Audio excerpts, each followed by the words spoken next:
ನಾರಾಯಣ ನಿನ್ನ ನಾಮದ ಸ್ಮರಣೆಯ ಸಾರಾಮೃತ ಎನ್ನ ಬಾಯಿಗೆ ಬರಲಿ.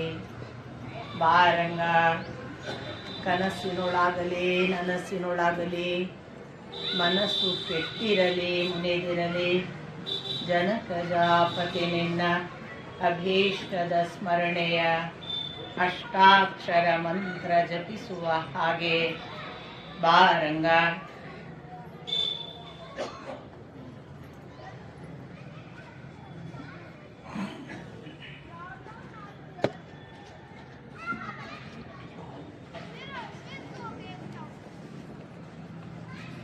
ನಾರಾಯಣಂ ನಮಸ್ಕೃತ್ಯ ನರಂ ಚೈವ ನರೋತ್ತಮಂ ದೇವೀಂ ಸರಸ್ವತೀಂ ವ್ಯಾಸಂ ತತೋ ಜಯಮುದೀರಯೇ.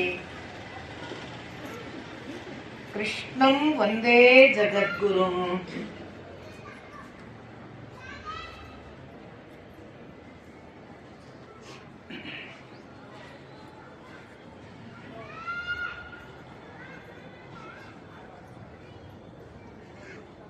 ಪರಮ ಪೂಜ್ಯರಾದ ಶ್ರೀ ರಾಘವೇಂದ್ರ ಸ್ವಾಮಿಗಳು ಕಳೆದ 10 ದಿನಗಳಿಂದ ಇಂಥದೊಂದು ಸೌಭಾಗ್ಯವನ್ನು ಕರುಣಿಸಿ ನಿರಂತರವಾಗಿ ಇದನ್ನು ನಿರ್ವಿಘ್ನವಾಗಿ ನಡೆಸಿಕೊಟ್ಟದ್ದನ್ನು ಸ್ಮರಿಸುತ್ತಾ ಭಕ್ತಿಪೂರ್ವಕವಾಗಿ ಅವರ ಪದತಲಕ್ಕೆ ಮಣಿದು ಶ್ರೀಕೃಷ್ಣನನ್ನು ವೇದವ್ಯಾಸರನ್ನು ಅತ್ಯಂತ ಶ್ರದ್ಧಾಪೂರ್ವಕ ಭಕ್ತಿಗಳಿಂದ ನಮಸ್ಕರಿಸಿ ಆಶೀರ್ವಾದ ಬೇಡುತ್ತಾ ನೆರೆದಿರುವ ಎಲ್ಲ ಹಿರಿಕಿರಿಯ ಭಕ್ತರ ಪದತಲಕ್ಕೆ ಹಣೆಹಚ್ಚಿ ನಮಸ್ಕಾರ.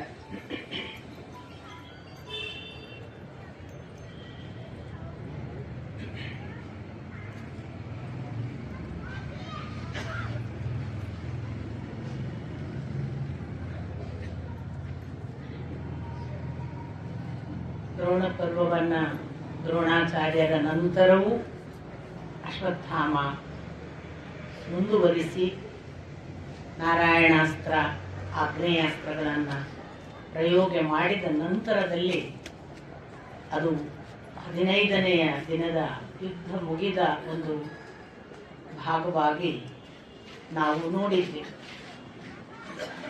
ವಾಸ್ತವಿಕ 16ನೆಯ ದಿನದ ಬೆಳಗು ಅದು ಕರ್ಣಪರ್ವ. 15 ದಿವಸದ ರಾತ್ರಿಯವರೆಗೂ ಕೂಡ ದ್ರೋಣಾಚಾರ್ಯರು 15 ದಿನದ ಬೆಳಿಗ್ಗೆ ಹೋದ್ರೂ ಅವರು ಮುಂಚಿನ ದಿನ ಸಂಜೆಯಿಂದ ಹೋರಾಟ ಮಾಡಿದ್ದಾರೆ. ಆದ್ದರಿಂದ ಅವರೊಂದು ದೃಷ್ಟಿಯಿಂದ 24 ತಾಸು ಅಥವಾ ಯುದ್ಧಾವಧಿ ಯಾವುದನ್ನು ಸೂರ್ಯೋದಯದಿಂದ ಸೂರ್ಯಾಸ್ತ ಅಂತ ಅಂತೇವೆ ಅದನ್ನು ಲೆಕ್ಕ ಹಾಕಿದರೆ ಅವರು ಸೂರ್ಯಾಸ್ತದಿಂದ ಸೂರ್ಯೋದಯದವರೆಗೆ ಹೋರಾಟ ಮಾಡಿದ್ದಾರೆ. ಹಾಗಾಗಿ 15ನೆಯ ದಿವಸದ ಕ್ರೆಡಿಟ್ ಅನ್ನ ನಾವು ದ್ರೋಣಾಚಾರ್ಯರಿಗೆ ಕೊಡ್ತೇವೆ. 16ನೆಯ ದಿನ ಅಥವಾ 15ನೇ ದಿನ ಮುಕ್ತಾಯ ಮಾಡಿದ್ದನ್ನು ಮತ್ತೆ ಅಶ್ವತ್ಥಾಮರ ದಿನವಾಗಿ ಪರಿಗಣಿಸಿದ್ರು ಕೂಡ ಅದು ದ್ರೋಣ ಪ್ರಭುಕ್ಕೇನೆ ಸಲ್ಲುತ್ತೆ. ಯಾಕಂದ್ರೆ ದ್ರೋಣರ ಸೇನಾಧಿಪತ್ಯದ ನಂತರದ ಹೊಸ ಸೇನಾಧಿಪತ್ಯದ ಆಯ್ಕೆ ಆಗಿರಲಿಲ್ಲ ಅನ್ನೋದನ್ನ ನೀವು ಗಮನಿಸಿದ್ರಿ. ನಾನು ನಿನ್ನೆ ದಿನ ಹೇಳಿದೆ ಕರ್ಣನನ್ನ ಪಟ್ಟಾಭಿಷಿಕ್ತರನ್ನಾಗಿ ಮಾಡಿದ್ರು ಅಂತ. ಈ ಮಾಡುವ ಪೂರ್ವದಲ್ಲಿ ಬಹಳ ಸುದೀರ್ಘವಾದ ಒಂದು ಚರ್ಚೆಯನ್ನ ಧೃತರಾಷ್ಟ್ರ ಸಂಜಯ ಮಾಡ್ತಾರೆ. ನಿನ್ನೆ ಸಮಯದ ಮುಕ್ತಾಯದ ಒಂದು ಕಾರಣಕ್ಕಾಗಿ ನಾನು ಆ ಬಳಿಕ ಅದನ್ನು ಹೇಳೋಣ ಅಂತ ಹೇಳಿಲ್ಲ. ವಾಸ್ತವಿಕ ಪಟ್ಟಾಭಿಷಿಕ್ತನಾದ ಅನ್ನೋದನ್ನು ಹೇಳೋದು, ಕರ್ಣ ಸತ್ತ ಅನ್ನೋದನ್ನು ಹೇಳೋದ್ರ ಒಟ್ಟಿಗೆ ಆ ಘಟನೆ ಆರಂಭ ಆಗುತ್ತೆ. ಹಾಗಾಗಿ ಯಥಾ ಪ್ರಕಾರ ಒಂದು ಸೇನಾಧಿಪತ್ಯ ಮುಗಿದು ಇನ್ನೊಂದು ಸೇನಾಧಿಪತ್ಯ ಆರಂಭ ಆಗುವಾಗ ನಡುವಿನ ಅವಧಿಯಲ್ಲಿ ನಾವು ಇದನ್ನು ತಿಳಿಬೇಕು.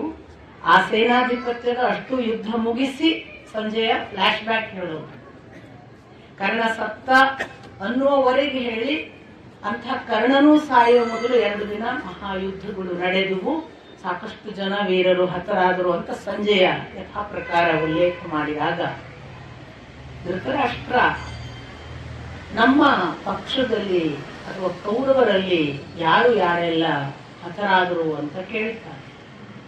ಯಾರಿಗೆಲ್ಲ ಈಗ ಈ ಯುದ್ಧ ಪೂರ್ವದ ಅಷ್ಟು ಸಂಗತಿಗಳನ್ನ ಏನೆಲ್ಲ ನಡೆಯಿತು ಘಟನೆ ಅನ್ನೋದನ್ನ ಇನ್ನೊಂದ್ಸರಿ ಪುನರವಲೋಕನ ಮಾಡಬೇಕು ಅಂತಂದ್ರೆ ಅಷ್ಟು ನಿರರ್ಗಳವಾಗಿ ಸಂಜಯ ಧೃತರಾಷ್ಟ್ರನಿಗೆ ಎಷ್ಟು ಜನ ಹೋರಾಟ ಮಾಡಿದ್ರು, ಎಷ್ಟು ಜನ ಸತ್ತರು, ಎಷ್ಟು ಜನ ಕೌರವರಲ್ಲಿ ಉಳಿದ್ರು, ಕೌರವರ ಸಾವಿನ ಒಟ್ಟು ಲೆಕ್ಕವನ್ನ ಒಂದು ಪಟ್ಟಿಯಾಗಿ ಕೊಡ್ತಾನೆ. ಅಷ್ಟೂ ಜನ ಕೌರವರು ಸತ್ತದ್ದನ್ನ ಕೇಳಿದ ನಂತರ ಧೃತರಾಷ್ಟ್ರ ಯಥಾ ಪ್ರಕಾರ ಪಾಂಡವರ ಸೇನೆಯಲ್ಲಿ ಸತ್ತವ್ರ ಹೆಸರೇ ಹೇಳಲ್ವಲ್ಲ ನೀನು ಅಂತ. ಮಾಮಕಾಹ ಪಾಂಡವಾಶ್ಚೈವ ಅಂತ ಭಗವದ್ಗೀತೆಯಲ್ಲಿ ಕೂಡ ಶುರು ಮಾಡುವಾಗಲೇ ಅವನು ಹೇಳೋದು ನನ್ನವರು ಮತ್ತು ಪಾಂಡವರು ಅಂತ. ಅಂದ್ರೆ ಈ ನನ್ನವರು ಪಾಂಡವರಲ್ಲ ಅಂತ ಅವನ ಸ್ಪಷ್ಟ ತಿಳುವಳಿಕೆ. ನನ್ನವರು ಬರೇ ಕೌರವರು, ಉಳಿದವರೆಲ್ಲ ನನ್ನವರಲ್ಲದವರು, ಅದರಲ್ಲಂತೂ ಪಾಂಡವರು ನನ್ನವರಲ್ಲದವರು. ಅದರಿಂದ ಅವನು ಆ ಥರ ಪ್ರಶ್ನಿಸ್ತಾನೆ.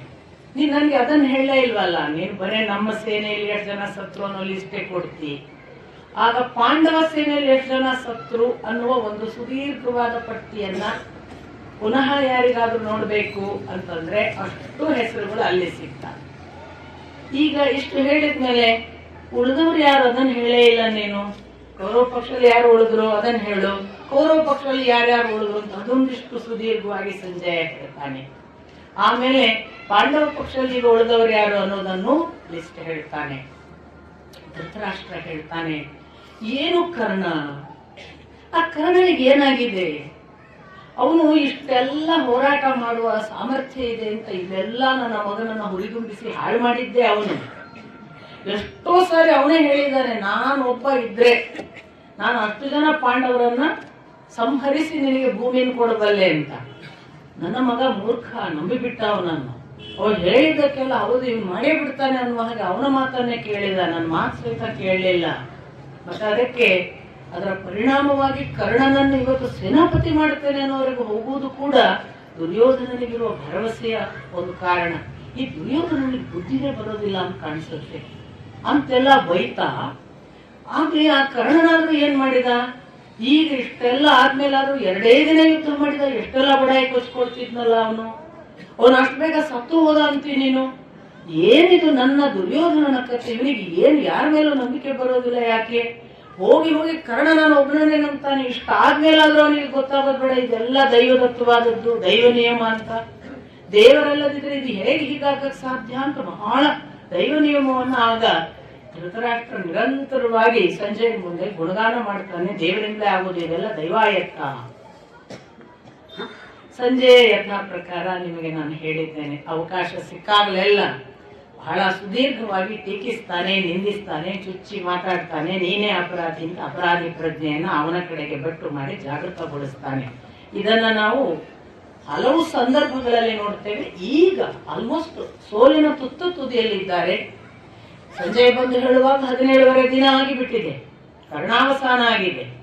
ಆ ಹೊತ್ತಿನಲ್ಲಿ ಕೂಡ ಇಷ್ಟು ಕಠೋರವಾಗಿ ಬೈತಾನೆ ಸಂಜಯ.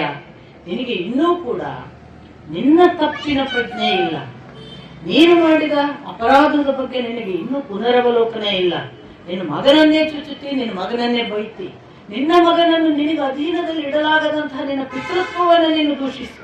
ನಿನಗೊಬ್ಬ ತಂದೆಯಾಗಿ ಅವನನ್ನು ನೋಡ್ಕೊಳ್ಳೋದಾಗಲಿಲ್ಲ, ಅದನ್ನು ಬಿಟ್ಟು ಅವನನ್ನು ಬೈತಿಲ್ಲ ಅಂತ ಒಂದಷ್ಟು ಅವನನ್ನು ಕಠೋರವಾಗಿ ಚುಚ್ಚು ಮಾತುಗಳಿಂದ ನಿಂದಿಸಿ ಸಂಜಯ ಹೇಳ್ತಾನೆ, ನೀನು ಹೀಗೆ ಯೋಚಿಸಿದಷ್ಟು ಸರಳ ಇಲ್ಲ.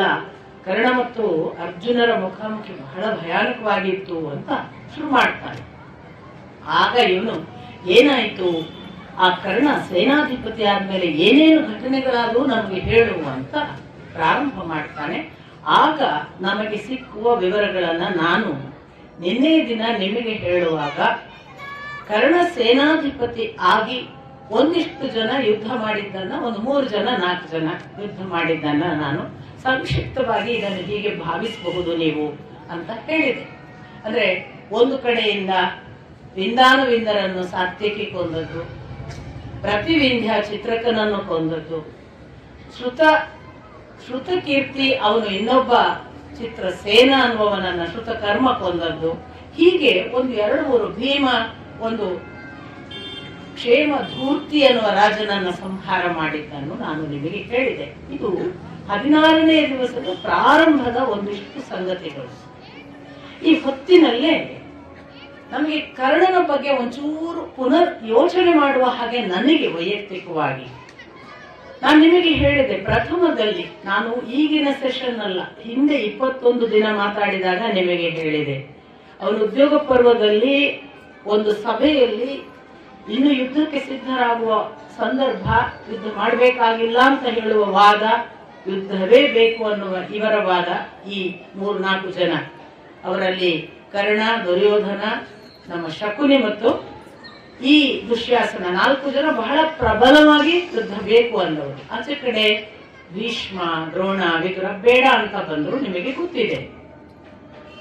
ಆ ಹೊತ್ತಿನಲ್ಲಿ ಬಹಳ ಅದ್ಭುತವಾದ ವಾದ ವಿವಾದ ಆಗುತ್ತೆ. ನೀವು ಅದನ್ನೆಲ್ಲ ನೆನ್ಪಿಟ್ಕೊಂಡಿರ್ಲಿಕ್ಕೆ ಸಾಕಷ್ಟು ನಮಗೆ ಇದು ಯುದ್ಧ ಬೇಡ ಅನ್ನುವ ಒಂದು ಅನೇಕ ಪವರ್ಫುಲ್ ಆದ ಮಾತುಗಳಿಂದ ಭೀಷ್ಮಾಚಾರ್ಯರು ತನ್ನ ವಾದವನ್ನು ಸಮರ್ಪಿಸುವಾಗ ಅದನ್ನು ಬಹಳ ಅವಹೇಳನ ಮಾಡಿ, ಕನಿಷ್ಠ ಮಾಡಿ, ನೀವು ಪಕ್ಷಪಾತಿಗಳು, ನಿಮಗೆ ಅವರೇ ಒಳ್ಳೆಯವರು, ನಿಮಗೆ ನಮ್ಮಲ್ಲಿ ಯೋಧರು ಕಾಣೋದಿಲ್ಲ, ನಮ್ಮ ಒಳಿತು ಕಾಣೋದಿಲ್ಲ, ನಮ್ಮ ಕೆಡುಕುಗಳೇ ಕಾಣ್ತವೆ, ನಾವು ಅಂದ್ರೆ ನಿಮಗೆ ಎಷ್ಟೊಂದ್ರು ಬಹಳ ಬಹಳ ಕನಿಷ್ಠರು ಅಂತ ಸಿಕ್ಕಾಪಟ್ಟೆ ಕರ್ಣ ಎಲ್ಲ ವಾದ ಮಾಡುವುದು ನಿಮಗೆ ಗೊತ್ತು. ಅಂತ ಹೊತ್ತಿನಲ್ಲಿ ಕರ್ಣ ಎಂಥದ್ದ ಒಬ್ಬ ನೀಚ, ಎಷ್ಟು ಕನಿಷ್ಠಾತಿ ಕನಿಷ್ಠ ಯೋಧ, ಯಾವ ಸಾಮರ್ಥ್ಯವೂ ಅವನಿಗೆ ಇಲ್ಲ. ಅವನು ಹಾಗೆ ಲೆಕ್ಕ ಮಾಡಿದರೆ ಗಂಧರ್ವರ ಜೊತೆಗೆ ದುರ್ಯೋಧನನ ಅಪಹರಣದಿಂದ ತೊಡಗಿ ಗೋಗ್ರಹಣದ ಸಂದರ್ಭದಲ್ಲಿ ವಿರಾಟ ಪರ್ವದಲ್ಲಿ ಎಲ್ಲಿಯೂ ಕೂಡ ಕರ್ಣ ಒಂದು ತನ್ನ ಸಾಮರ್ಥ್ಯ ಪ್ರದರ್ಶಿಸಲಿಲ್ಲ. ದುರ್ಯೋಧನನಿಗೆ ಜೀವ ಕೊಟ್ಟವನಲ್ಲ, ಬಾಯಿ ತುಂಬ ಕೊಚ್ಚಾಡುವವನು, ತನ್ನ ಜಂಭ ಕೊಚ್ಚಿಕೊಳ್ಳುವ ಆತ್ಮಶ್ಲಾಘನೆ ಇವನ ಪ್ರಮುಖ ಗುಣ ಅಂತ ಸಿಕ್ಕಾಪಟ್ಟೆ ಕಠೋರವಾಗಿ ಭೀಷ್ಮರು ನಿಂದಿಸ್ತಾರೆ. ನೀವು ಗಮನಿಸಿದ್ದೀರಿ. ಆಗ ಕರ್ಣ ಪ್ರತಿಜ್ಞೆ ಮಾಡ್ತಾರೆ, ಎಲ್ಲಿವರೆಗೆ ಭೀಷ್ಮರು ಶಸ್ತ್ರ ಕೆಳಗಿಡೋದಿಲ್ಲ ಅಲ್ಲಿವರೆಗೆ ನಾನು ಯುದ್ಧ ಮಾಡೋದಿಲ್ಲ. ಒಂದು ಕ್ಷಣ ನಾನು ಆವತ್ತು ನಿಮಗೆ ಹೇಳಿದೆ, ಭೀಷ್ಮರ ಮೇಲಿನ ಕೋಪಕ್ಕೆ ಕರ್ಣ ಇದನ್ನು ಮಾಡಿದನ. ಒಂದು ವೇಳೆ ಭೀಷ್ಮರ ಮೇಲಿನ ಕೋಪಕ್ಕೆ ಕರ್ಣ ಮಾಡಿದ್ದಬಹುದಾದರೆ ಅವನಿಗೆ ಮಿತ್ರನಿಗಿಂತ ಭೀಷ್ಮರು ಮಾಡುವ ಅವಮಾನ ದೊಡ್ಡದ. ಈಗ ಒಬ್ಬ ಮಿತ್ರನನ್ನ ಇಷ್ಟು ಜೀವ ಕೊಟ್ಟು ನಾನು ರಕ್ಷಿಸ್ತೇನೆ ಅನ್ನುವ ಮಾತಾಡಿದಂತಹ ಕರ್ಣನಿಗೆ ಒಂದು ಎಚ್ಚರ ಬೇಡುವ? ನಾನು ಹೋಗ್ಲಿಲ್ಲ ಅಂದ್ರೆ ಅಷ್ಟು ದಿನದ ಒಬ್ಬ ಯೋಧನ ಕೊರತೆ ಯಾರಿಗೆ? ಭೀಷ್ಮಾಚಾರ್ಯರಿಗೆ ಅಲ್ಲ, ದುರ್ಯೋಧನನಿಗೆ. ದುರ್ಯೋಧನನ ಪಾಲಿಗೆ ಒಬ್ಬ ಯುದ್ಧ ಮಾಡುವ ಮಹಾಯೋಧ ಇಲ್ಲವಾಗ್ತಾನೆ. ನನ್ನನ್ನು ಯಾರು ಎಷ್ಟು ಅವಮಾನಿಸಿದ್ರು ತೊಂದರೆ ಇಲ್ಲ, ನಾನು ಯುದ್ಧ ಮಾಡಬೇಕು ಅನ್ನುವ ಒಂದು ಸ್ಥಿರ ತೀರ್ಮಾನ ಕರ್ಣನಿಗೆ ಯಾಕೆ ಇರಲಿಲ್ಲ? ಕರ್ಣ ಯಾಕೆ ಆ ಥರ ಏಕಾಏಕಿ ಭೀಷ್ಮರ ಮೇಲಿನ ಕೋಪಕ್ಕೆ ಒಂದು ದೃಷ್ಟಿಯಿಂದ ದುರ್ಯೋಧನನಿಗೆ ವಂಚನೆ ಮಾಡಿದ? ಗೊತ್ತಿದ್ದೋ ಗೊತ್ತಿಲ್ಲದೆಯೋ, ಅದು ಕೂಡ ಅವನಿಗೆ ಗೊತ್ತಿಲ್ಲ ಭೀಷ್ಮಾಚಾರ್ಯರು ಎಷ್ಟು ದಿನ ಹೋರಾಟ ಮಾಡ್ತಾರೆ ಅಂತ. ಅದು ಗೊತ್ತಿಲ್ಲದೆ ಹೇಳಿದ, ನಾನು ಅವರು ಶಸ್ತ್ರ ಕೆಳಗಿಡುವವರೆಗೆ ಯುದ್ಧ ಮಾಡುವುದಿಲ್ಲ ಅಂತ. 8ನೇ ದಿನಕ್ಕೆ ಅವ್ರ ಶಸ್ತ್ರ ಕೆಳಗಿಡಕ್ಕೆ ಹೇಳು, ನಾನೇ ಹೋಗಿ ಮುಂದುವರೆದು ಸೇನಾ ನಾಯಕತ್ವ ತಗೊಂಡು ಹೋರಾಟ ಮಾಡ್ತೇನೆ ಅಂತ ದುರ್ಯೋಧನನ ಹತ್ರ ಹೇಳಿದ ಹೊರತು 10 ದಿನ ಯುದ್ಧ ಮಾಡದ ನಷ್ಟ ಯಾರಿಗೆ? ಇಷ್ಟು ಪ್ರಬಲವಾಗಿ ಯುದ್ಧವನ್ನು ಅಪೇಕ್ಷಿಸಿದವ, ಪಾಂಡವರ ದ್ವೇಷಕ್ಕೆ ಕಾರಣನಾದವ, ಒಂದು ದೃಷ್ಟಿಯಿಂದ ದುರ್ಯೋಧನನಲ್ಲಿ ಅಷ್ಟು ದ್ವೇಷ ಅಪರಿಮಿತವಾಗಿ ಪ್ರಬಲವಾಗಿ ಬೆಳೀಲಿಕ್ಕೆ ಕರ್ಣನೇ ಕಾರಣ ಅನ್ನುವ ಅನೇಕ ವಾಕ್ಯಗಳು ವೇದವ್ಯಾಸರ ಸಂಜಯನ ನಿರೂಪಣೆಯಲ್ಲಿ ಬರ್ತವೆ. ಅವನಿಗೆ ಅಷ್ಟು ಕುಮ್ಮಕ್ಕು ಕೊಡುವ ಈ ಒಬ್ಬ ವ್ಯಕ್ತಿ ಅಲ್ಲದಿದ್ರೆ ಅವನ ಆ ಪರಿ ಮುಂದುವರಿತಿರ್ಲಿಲ್ಲ ಅನ್ನುವ ಮಾತುಗಳನ್ನು ಭೀಷ್ಮಾಚಾರ್ಯರು, ವಿದುರರು ಪ್ರತಿಯೊಬ್ಬರು ಹೇಳುತ್ತಾರೆ. ಕರ್ಣ ಮಹಾಪ್ರಬಲ ಕಾರಣ ಅಂತ. ಇಷ್ಟೆಲ್ಲ ದ್ವೇಷವನ್ನು ಹೆಚ್ಚಿಸಿ ಒಂದು ಕಡೆ ಭೀಷ್ಮಾಚಾರ್ಯರನ್ನ ಆಶೀರ್ವಾದ ಪಡೀಲಿಕ್ಕೆ ಹೋಗ್ತಾನೆ ಶರಶೈಲಿದ್ದಾಗ ಅಂತ ನಾನು ನಿಮಗೆ ಹೇಳಿದೆ. ಅಲ್ಲೊಂದು ಮಾತು ಬರುತ್ತೆ ಧೃತರಾಷ್ಟ್ರರದ್ದು, ಭೀಷ್ಮಾಚಾರ್ಯರದ್ದು ಇವನಿಗೆ, ಕರ್ಣನಿಗೆ, ನೀನು ಅಂತಿಂಥ ಶೂರನಲ್ಲ, ನೀನು ಮಹಾಪರಾಕ್ರಮಿ, ಯಾರನ್ನಾದರೂ ಗೆಲ್ಲಬಲ್ಲ ಮಹಾಸಾಹಸಿ. ನಾನು ನಿನ್ನನ್ನು ಬೇರೆ ಬೇರೆ ಕಾರಣಗಳಿಗಾಗಿ ಕನಿಷ್ಠ ಮಾಡಿದ್ದೆ. ಅದಕ್ಕೆ ಕಾರಣ ಕುಟುಂಬದ ಬಾಂಧವ್ಯವನ್ನು ನೀನು ಒಡೆಯುತ್ತಿದ್ದೆ. ಕೌಟುಂಬಿಕವಾಗಿ ನನಗೆ ಕೆಲವು ಜವಾಬ್ದಾರಿಗಳಿದ್ದವು. ಆ ಕೌಟುಂಬಿಕ ಬಾಂಧವ್ಯ ಒಡಿಬಾರ್ದು ಅಂತ ನಾನು ನಿನ್ನನ್ನು ಆದಷ್ಟು ಅವಹೇಳನ ಮಾಡಿದ್ದೇನೆ. ಅದರ ಅರ್ಥ ನಾನು ನಿನ್ನ ಬಗ್ಗೆ ಅವಜ್ಞೆಯೋ, ನಿನ್ನ ಶಕ್ತಿಯ ಬಗ್ಗೆ, ಸಾಮರ್ಥ್ಯದ ಬಗ್ಗೆ ನನಗೆ ಕೆಟ್ಟ ಅಭಿಪ್ರಾಯವೂ ಇದೆ ಅಂತ ಭಾವಿಸಬೇಡ ಅನ್ನುವ ಮಾತು ಕೇಳಿ, ನೀನು ಸಾಮಾನ್ಯನಲ್ಲ, ದುರ್ಯೋಧನನ ಪರಮ ಮಿತ್ರ. ಅವನ ಮಾತಿದೆ, ದುರ್ಯೋಧನನಿಗೆ ಕನ್ಯಾರ್ಥಿಯಾಗಿ ನೀನೊಬ್ಬನೇ ಹೋಗಿದ್ದಿ. ನೋಡಿ, ಎಲ್ಲಿಯೋ ಒಂದು ಕ್ಲೂ ಸಿಗುತ್ತೆ. ದುರ್ಯೋಧನನಿಗೆ ಹೆಂಡತಿಯನ್ನು ಹುಡುಕಿದ್ದು ಕೂಡ ಕರ್ಣ ಅನ್ನುವವರೇ.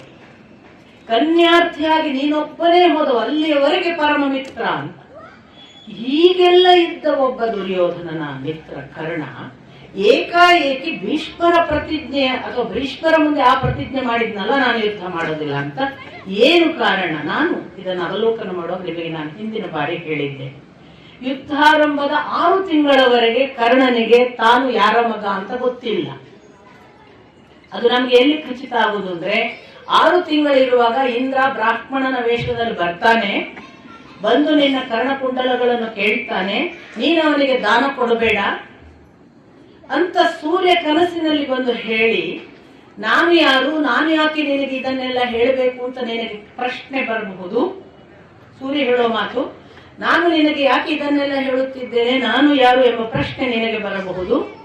ನಾನು ನಿನ್ನನ್ನು ಇಷ್ಟು ಕಾಳಜಿಯಿಂದ ಯಾಕೆ ಮಾತನಾಡಿಸಲು ಬಂದಿದ್ದೇನೆ ಎಂದರೆ, ನೀನು ಪರಮ ಸೂರ್ಯ ಭಕ್ತ, ನನಗೆ ಬೆಳಗಿನಿಂದ ಸಂಜೆಯವರೆಗೆ ಅರ್ಘ್ಯ ಸಲ್ಲಿಸುವ ಮಹಾಭಕ್ತ, ನಿನ್ನ ಭಕ್ತಿಗಾಗಿ ಬಂದಿದ್ದೇನೆ ಅನ್ನೋ ಒಂದು ವಾಕ್ಯ ಹೇಳಿ ಇನ್ನೊಂದು ಮಾತು ಹೇಳ್ತಾನೆ, ಇದಲ್ಲದೆ ಇನ್ನೊಂದು ಕಾರಣವೂ ಇದೆ, ಅದು ಕಾಲಾಂತರದಲ್ಲಿ ನಿನಗೆ ತಿಳಿಯುತ್ತದೆ. ಅಂದರೆ ಸೂರ್ಯನ ಮಗ ಅನ್ನೋದನ್ನ ಅಲ್ಲಿ ಸೂರ್ಯ ಹೇಳದೆ ಅವನೇನ್ ಸೂಚನೆ ಕೊಡ್ತಿದ್ದಾನೆ, ಇನ್ನೂ ಒಂದು ಕಾರಣ ಇದೆ, ಅದು ನಿಮಗೆ ಕಾಲಾಂತರದಲ್ಲಿ ತಿಳಿಯುತ್ತದೆ. ಅರ್ಥಾತ್ ಅಷ್ಟರವರೆಗೂ ಕರ್ಣನಿಗೆ ಸೂರ್ಯ ತನ್ನ ಅಪ್ಪ ಅಂತ ಗೊತ್ತಿಲ್ಲ ಅಂತ ನಮ್ಗೆ ತಿಳಿಯುತ್ತದೆ 6 ತಿಂಗಳ ಅವಧಿ ಇರುವಾಗ ಯುದ್ಧಾರಂಭಕ್ಕೆ. ಬಹುತೇಕ ನಾವು ನೋಡಿದರೆ ಉದ್ಯೋಗ ಪರ್ವದ ಭೀಷ್ಮನ ಮುಂದೆ ಕರ್ಣ ಪ್ರತಿಜ್ಞೆ ಮಾಡುವಾಗ ಯುದ್ಧಕ್ಕೆ ಇನ್ನೊಂದು 10-15 ದಿವಸ ಇದೆ.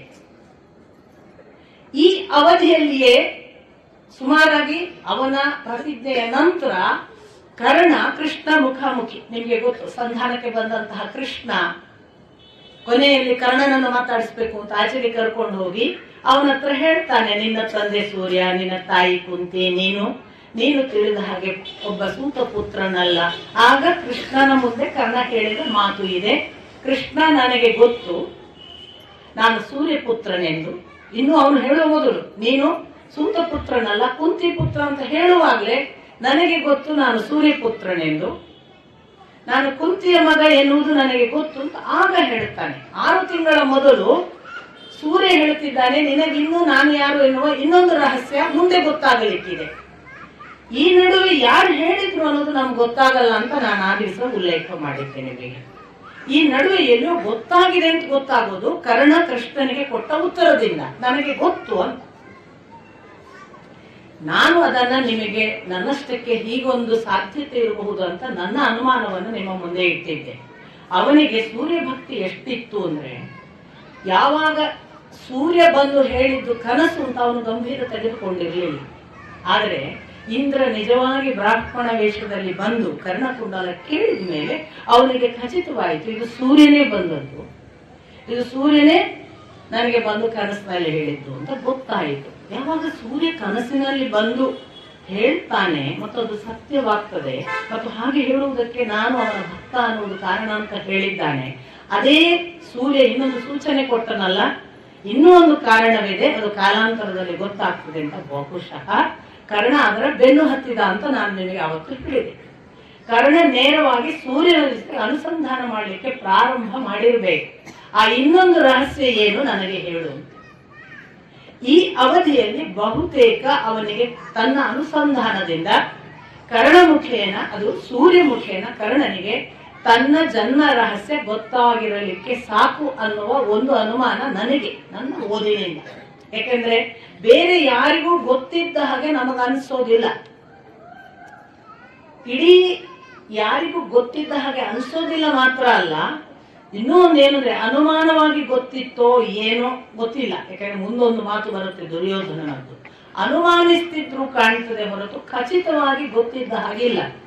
ಇದು ಇನ್ನೂ ನಮ್ಗೆ ಯಾರಿಗೂ ಗೊತ್ತಿರ್ಲಿಕ್ಕಿಲ್ಲ ಅಂತ ಯಾವಾಗ ಗಟ್ಟಿಯಾಗುವುದಂದ್ರೆ ಕರ್ಣ ಹೇಳ್ತಾನೆ, ಈ ರಹಸ್ಯ ಇನ್ನೂ ಕೆಲವು ದಿನ ನನಗೆ ಮತ್ತು ನಿನಗೆ ಮಾತ್ರವಿರಲಿ, ಯಾರಿಗೂ ಹೇಳಲಿಕ್ಕೆ ಹೋಗಬೇಡ, ಅರ್ಥಾತ್ ಇನ್ನೂ ರಹಸ್ಯವಾಗಿ ಇದೆ ಅಂತ ಸೂಚನೆ ಆಗುತ್ತೆ.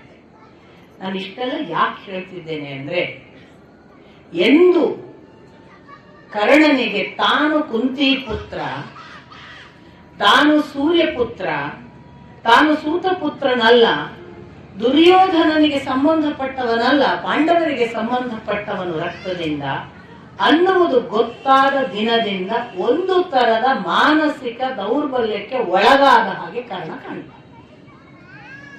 ಗೊತ್ತಿದ್ದೋ ಗೊತ್ತಿಲ್ಲದೆಯೋ ಕರುಳು ಒಂದು ಎಳೀತದಲ್ಲ, ಅಂಥದ್ದೊಂದು ಯಾವುದೋ ವೀಕ್ನೆಸ್ ಅವನನ್ನ ಕಾಡಿದ್ದರಿಂದಲೇ ನನ್ಗನ್ಸೋದು ಭೀಷ್ಮರ ಅವಹೇಳನದ ಮಾತು ನೆಪ.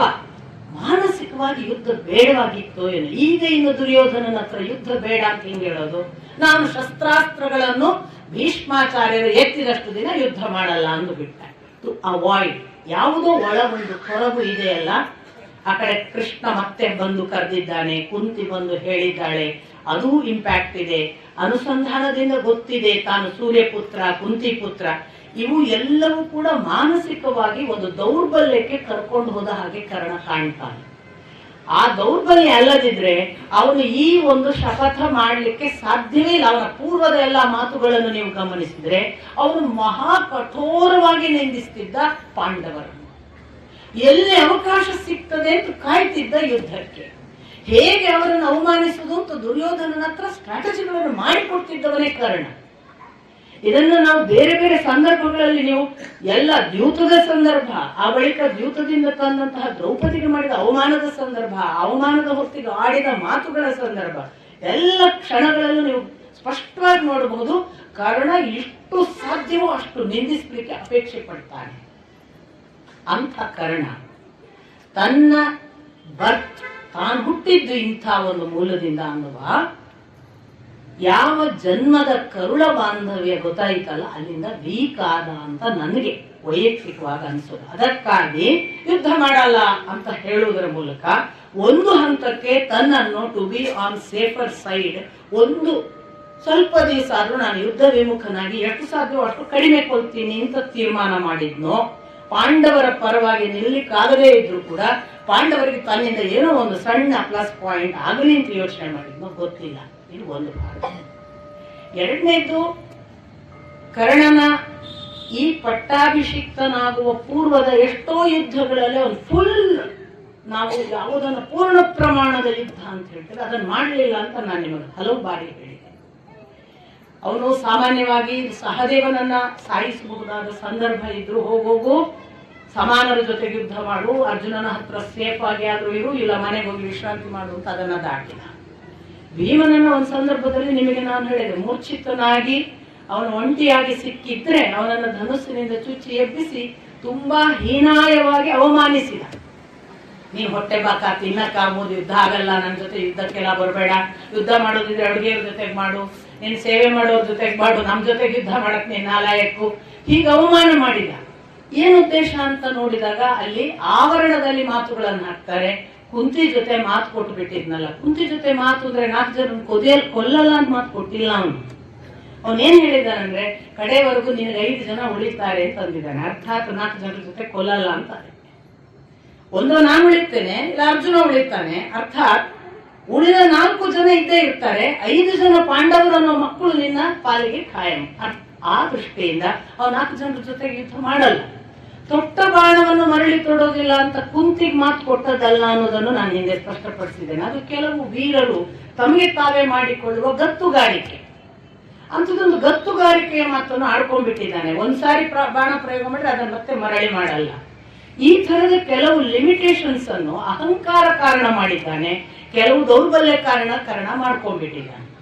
ಇದು 2 ಮುಖಗಳಾದ್ರೆ ಇದರ ಮಧ್ಯೆ ಅವನು ನಕುಲ ಮತ್ತು ಸಹದೇವ ಮತ್ತು ಭೀಮನನ್ನು ಕೊಲ್ಲದೆ ಬಿಟ್ಟದ್ದು. ಇದನ್ನು ಸಂಜಯ ಧೃತರಾಷ್ಟ್ರನಿಗೆ ಹೇಳ್ತಾನೆ ಅಂತಾದ್ರೆ ಸಂಜಯನಿಗೆ ಹೇಗೆ ಗೊತ್ತಾಯ್ತು ಕುಂತಿ ಜೊತೆಗೆ ಮಾತಾಡಿದ ಅನ್ನೋ ಪ್ರಶ್ನೆ ಕೂಡ ಬರುತ್ತೆ ನಮಗೆ. ದಿವ್ಯ ದೃಷ್ಟಿಯಿಂದ ಅಷ್ಟೇ ಭಾವಿಸ್ತೇವೆ. ಅವನ ಮನಸ್ಸಿನಲ್ಲಿ ಏನ್ ನಡೀತು ಅದನ್ನು ಕೂಡ ಇವನು ನೋಡಬಲ್ಲ ಅನ್ನೋದೊಂದಿತ್ತಲ್ಲ, ಆ ಕಾರಣವಾಗಿ. ಹಾಗಾದ್ರೆ ಈ ಮಾತು ಧೃತರಾಷ್ಟ್ರನಿಗೆ ಗೊತ್ತಾಯ್ತಲ್ವಾ? ಗೊತ್ತಾಗ್ಬಾರ್ದಿತ್ತಲ್ಲ, ಅವನು ರಹಸ್ಯವಾಗಿ ಉಳಿಸ್ಬೇಕು ಅಂತಿದ್ನಲ್ಲ.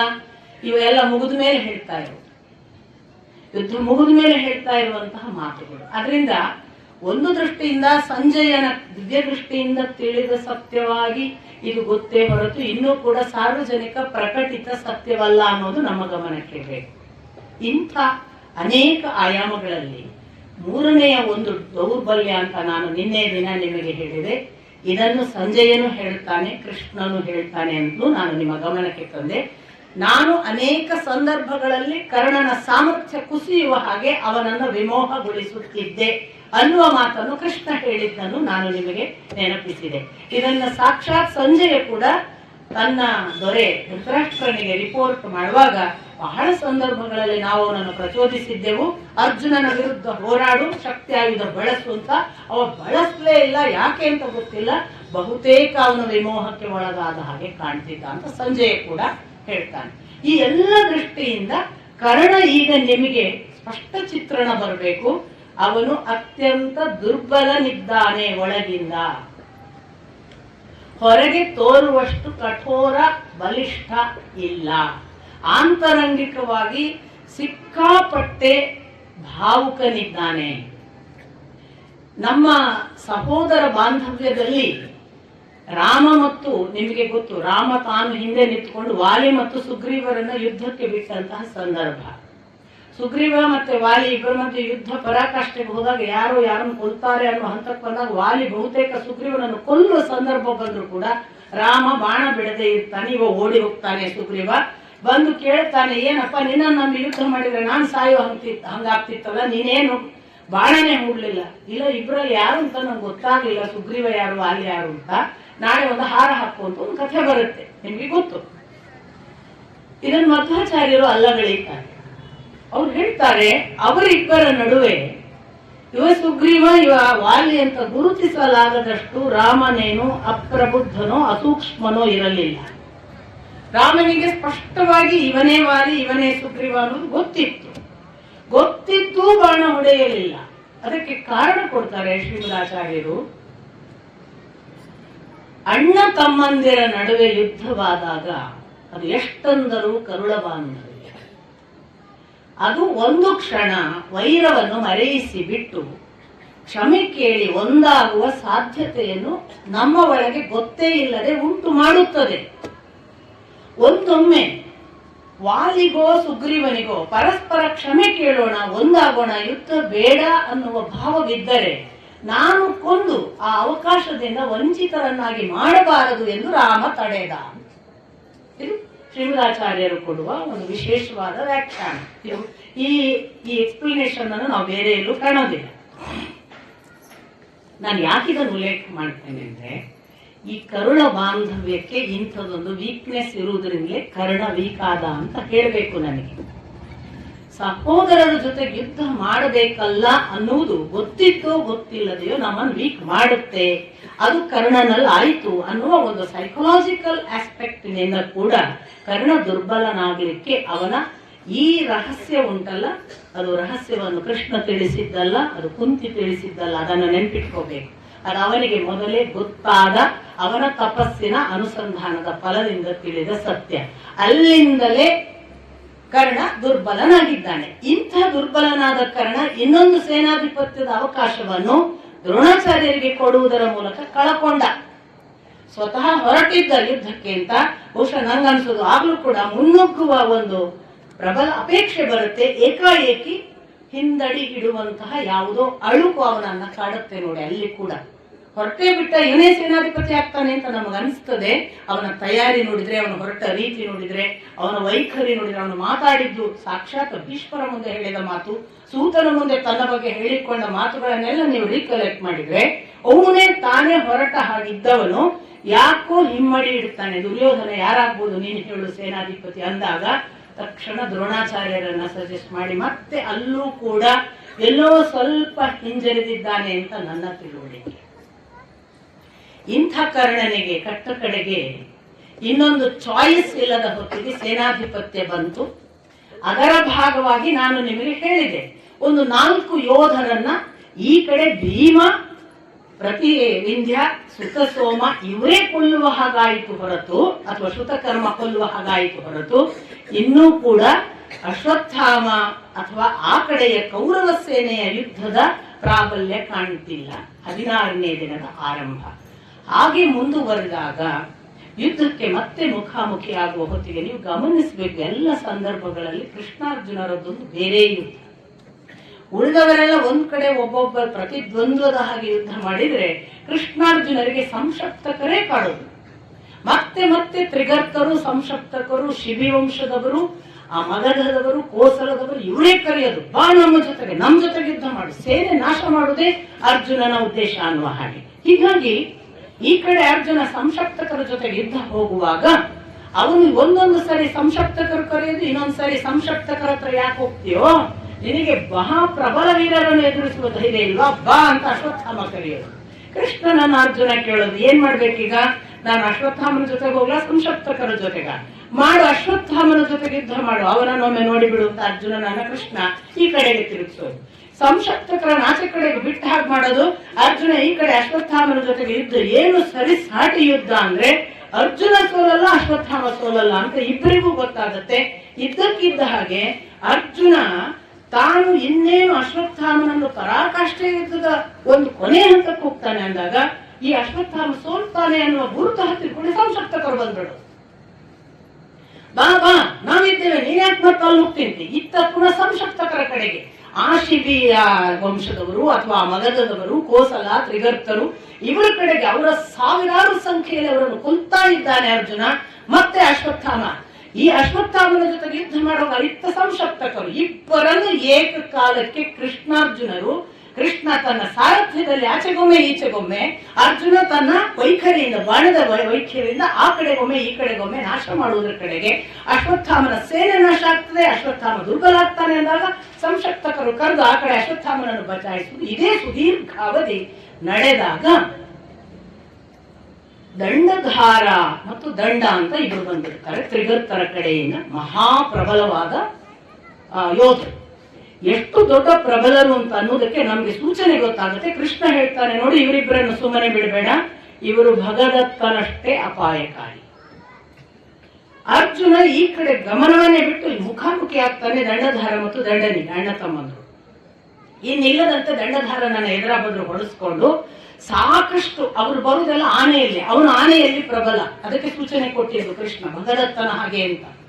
ಈ ದಂಡಧಾರ ಆನೆ ಮೇಲೆ ಬಂದ್ರೆ ಇವನು ಆನೆಯನ್ನೆಲ್ಲ ಕೆಡಹಿ ಆನೆಯ ರಥದ ಮೇಲೆ ಕೂತು ಇವನನ್ನು ಕೆಡಹಬೇಕು ಅನ್ನುವಾಗ ಒಂದು ವಿಶೇಷವಾದ ಆನೆ ಕೂಗಿಕೊಂಡು ಬರುತ್ತೆ.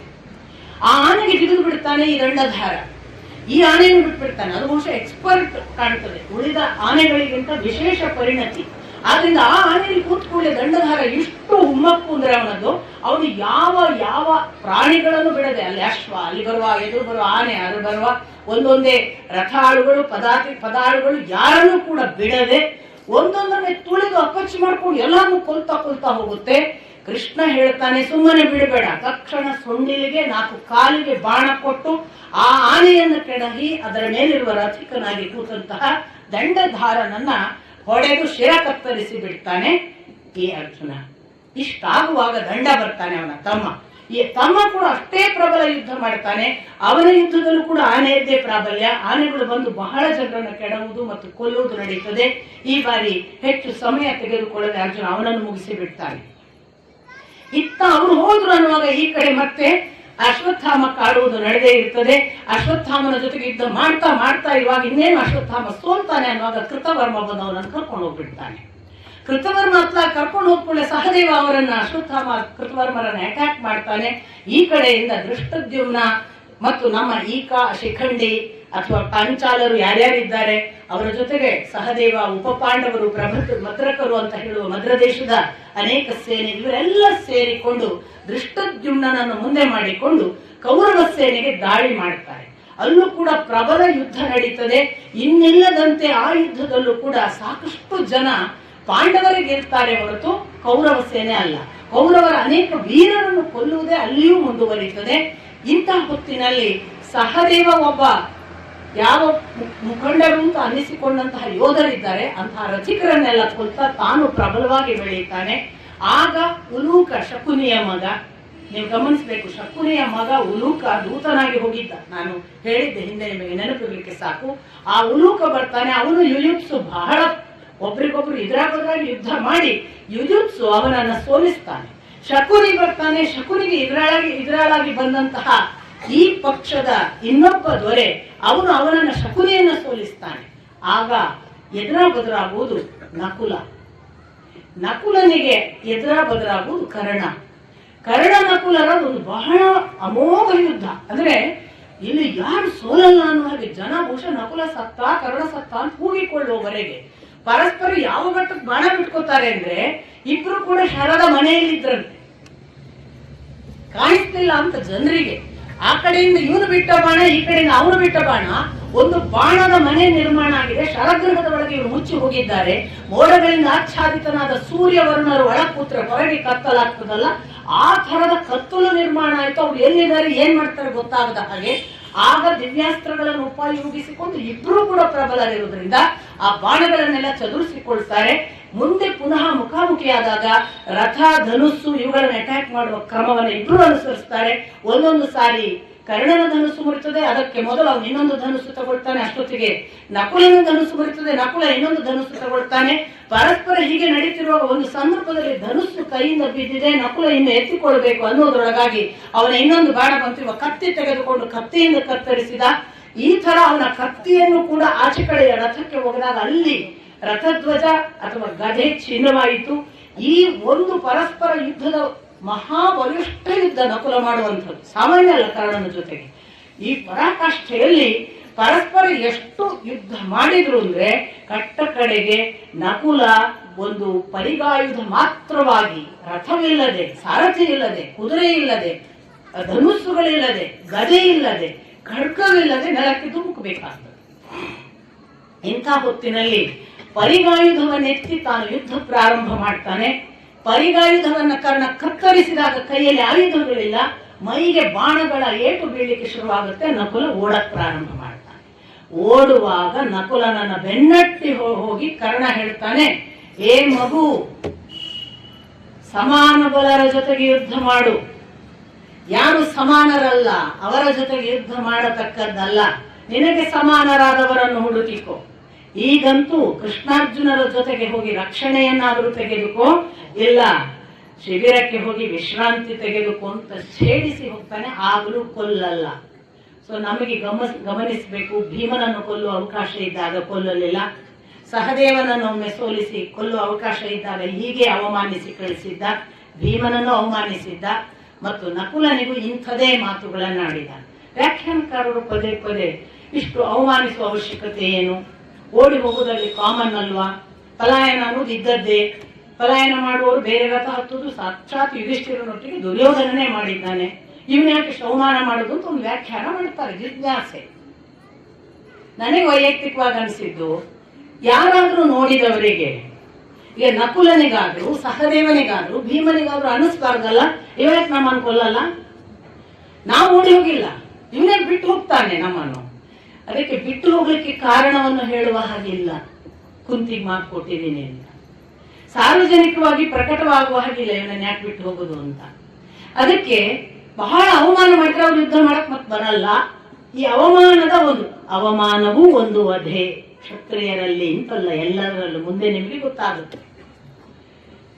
ಯುಧಿಷ್ಠಿರ ಮತ್ತು ಕೃಷ್ಣಾರ್ಜುನರ ಒಂದು ಸಂಭಾಷಣೆ ಮುಂದೆ ಕರ್ಣನ ಅವಸಾನ ಪೂರ್ವದಲ್ಲಿ ಬರುತ್ತೆ. ನಮ್ಗೆ ಇವತ್ತು ಎಷ್ಟು ಮುಟ್ಟಕ್ಕಾಗತ್ತೆ ಗೊತ್ತಿಲ್ಲ. ಅಲ್ಲಿ ಸ್ಪಷ್ಟವಾಗಿ ಗೊತ್ತಾಗುತ್ತೆ ನಿಮಗೆ, ಇನ್ನೊಬ್ಬನನ್ನು ಅವಮಾನಿಸುವುದು ಅದು ಈಕ್ವಲೆಂಟ್ ಟು ಡೆತ್, ಅದು ಸಾವಿಗೆ ಸಮಾನವಾದ. ಅತ್ಯಂತ ಆತ್ಮಶ್ಲಾಘನೆ ಸಾವಿಗೆ ಸಮಾನವಾದುದು. ಭೀಮ, ಸಹದೇವ, ನಕುಲ ಮೂವರಿಗೂ ಬಹಳ ಕನಿಷ್ಠವಾದ ಮಾತನ್ನು ಕರ್ಣ ಯಾಕೆ ಆಡಿದ್ದಾನೆ ಅಂದ್ರೆ, ಕೊಲ್ಲಕ್ಕಾಗಲ್ಲ, ಕೊಂದಷ್ಟೇ ಮಾಡಿದ್ದೇನೆ ಅಂತ ಅವಮಾನಿಸ್ತಾನೆ. ಈ ಧೋರಣೆ, ಈ ಧಾಟಿ ಕಾಣ್ತದೆ. ಇಲ್ಲಾಂದ್ರೆ ಮಾತಾಡೋ ಅವಶ್ಯಕತೆ ಇರಲಿಲ್ಲ. ಕೊಲ್ಲಕ್ಕಾಗದೇ ಇರೋದ್ರಿಂದ ಈ ಮಾತು ಹೇಳಿ ನಾನು ನಿಮ್ಮನ್ನು ಅವಮಾನಿಸಿಕೊಂಡಿದ್ದೇನೆ ಅಂತ. ಇದು ಒಂದು ಭಾಗ. ಇಂತಹ ಹೊತ್ತಿನಲ್ಲಿ ದೃಷ್ಟದ್ಯುಮ್ನ ಬಹಳ ಪ್ರಬಲನಾಗಿಯೇ ಯಾರು ಬಂದ್ರು ಯುದ್ಧ ಮಾಡ್ತಿರ್ತಾನೆ. ಅಶ್ವತ್ಥಾಮ ಬಂದಾಗ್ಲೂ ಯುದ್ಧ ಮಾಡ್ತಾನೆ. ಅವನಿಗೆ ತಕ್ಷಣ ಎಲ್ಲ ಸಪೋರ್ಟಿಗೆ ಹೋಗ್ತಾರೆ, ಪಾಂಚಾಲರು ಅಥವಾ ಯಾವ ಪಾಂಡವರು, ಉಪ ಪಾಂಡವರು, ಮದ್ರಕರು, ಇವರೆಲ್ಲ. ಹೀಗಾಗಿ ದೃಷ್ಟದ್ಯುಮ್ನ ಎಲ್ಲೂ ಸೋಲ್ತಿರೋದಿಲ್ಲ. ಅಂಥ ದೃಷ್ಟದ್ಯುಮ್ನ ಒಂದು ಸಂದರ್ಭದಲ್ಲಿ ಕೃಪರಿಗೆ ಮುಖಾಮುಖಿ ಆಗ್ತಾನೆ ಇದೇ ಯುದ್ಧದಲ್ಲಿ. ಕೃಪಾ ಮತ್ತು ದೃಷ್ಟದ್ಯುಮ್ನರ ಯುದ್ಧ ಯಾಕೋ ದೃಷ್ಟದ್ಯುಮ್ನ ಹೊಡೆಯದೇ ಇಲ್ವಲ್ಲ, ಒಂದು ಬಾಣ ಎತ್ತಲ್ವಲ್ಲ ಅನ್ನೋ ಅನುಮಾನ ಸಾರಥಿಗೆ ಹುಟ್ಟುತ್ತೆ. ಸಾರಥಿ ಹಿಂದೆ ತಿರುಗಿ ಕೇಳ್ತಾನೆ, ಆರಾಮಿದ್ದೀಯಲ್ಲ, ಏನಾಗಿದೆ ನಿನಗೆ, ಮನಸ್ಥಿತಿ ಚೆನ್ನಾಗುಂಟಲ್ಲ, ನೀನ್ ಬಾಣವನ್ನೇ ಹೊಡಿತಿಲ್ಲ, ಬ್ರಾಹ್ಮಣರಿಗೆ ಹೊಡೆಯಬಾರದು ಅನ್ನುವ ಭಾವವೇನಾದ್ರೂ ಕಾಡಿದ? ಯುದ್ಧ ಮಾಡುವ ಅಪೇಕ್ಷೆ ಇಲ್ಲದೆ ಬಿದ್ದು ಬಿಟ್ಟಿದ್ದೀಯಾ? ಏನಾಗಿದೆ? ನಾನು ಬೆವೆತು ಹೋಗಿದ್ದೇನೆ, ನಾನು ನಡುಗುತ್ತಿದ್ದೇನೆ, ನನಗೆ ಯುದ್ಧ ಮಾಡಲು ಸಾಧ್ಯವಾಗುತ್ತಿಲ್ಲ. ನನ್ನನ್ನು ಆದಷ್ಟು ಬೇಗ ಭೀಮಾರ್ಜುನರು ಇರುವಲ್ಲಿಗೆ ಕರೆದುಕೊಂಡು ಹೋಗು. ಅವರ ಹೊರತು ಇನ್ಯಾರು ನನ್ನನ್ನು ರಕ್ಷಿಸಲಾರರು. ಇದು ದೃಷ್ಟದ್ಯುಮ್ನ ಹೇಳುವ ಮಾತು. ಕೃಪಾಚಾರ್ಯರ ಜೊತೆಗೆ ಹೀಗಾದದ್ದಕ್ಕೆ ಸಾರಥಿ ಹೇಳ್ತಾನೆ, ಇದು ಅಶ್ವತ್ಥಾಮ ದ್ರೋಣ, ಯಾವ ದ್ರೋಣನನ್ನು ವಧೆ ಮಾಡಿದ ತಕ್ಷಣ ಬ್ರಾಹ್ಮಣ ವಧೆ ಬ್ರಹ್ಮಹತ್ಯಾ ದೋಷ ಅನ್ನುವ ಮಾತು.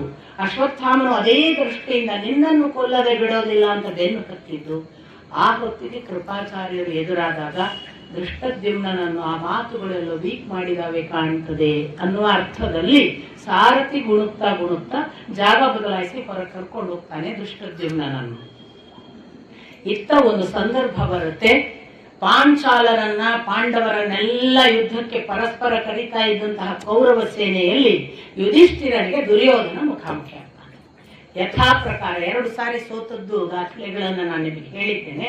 3ನೇ ಬಾರಿ ದುರ್ಯೋಧನ ಯುಧಿಷ್ಠಿರ ಪರಸ್ಪರ ಮುಖಾಮುಖಿಯಾದಾಗ ಇನ್ನಿಲ್ಲದ ಪರಸ್ಪರ ಯುದ್ಧ ಆಗಿ ಅವನ ಧ್ವಜ ಕತ್ತರಿಸಿ ಅವನ ರಥಗಳ ಕುದುರೆಯನ್ನು ಹೊಡೆದು ಸಾರಥಿಯನ್ನು ಇಲ್ಲವಾಗಿಸಿ ರಥ ವಿಹೀನ ಮಾಡಿ ದುರ್ಯೋಧನ ಮತ್ತೆ ಕುಸಿದು ತಾನು ಸೋತು ತನ್ನ ಯಾವ ಆಯುಧಗಳು ಇಲ್ಲವಾಗಿ ಅವನು ಕರ್ಣ ಮತ್ತು ಅಶ್ವತ್ಥಾಮರು ಕರೆದ ಕುದುರೆಯಲ್ಲಿ ಅಥವಾ ರಥದಲ್ಲಿ ಕೂತು ಹೋಗ್ಬೇಕಾಗತ್ತೆ.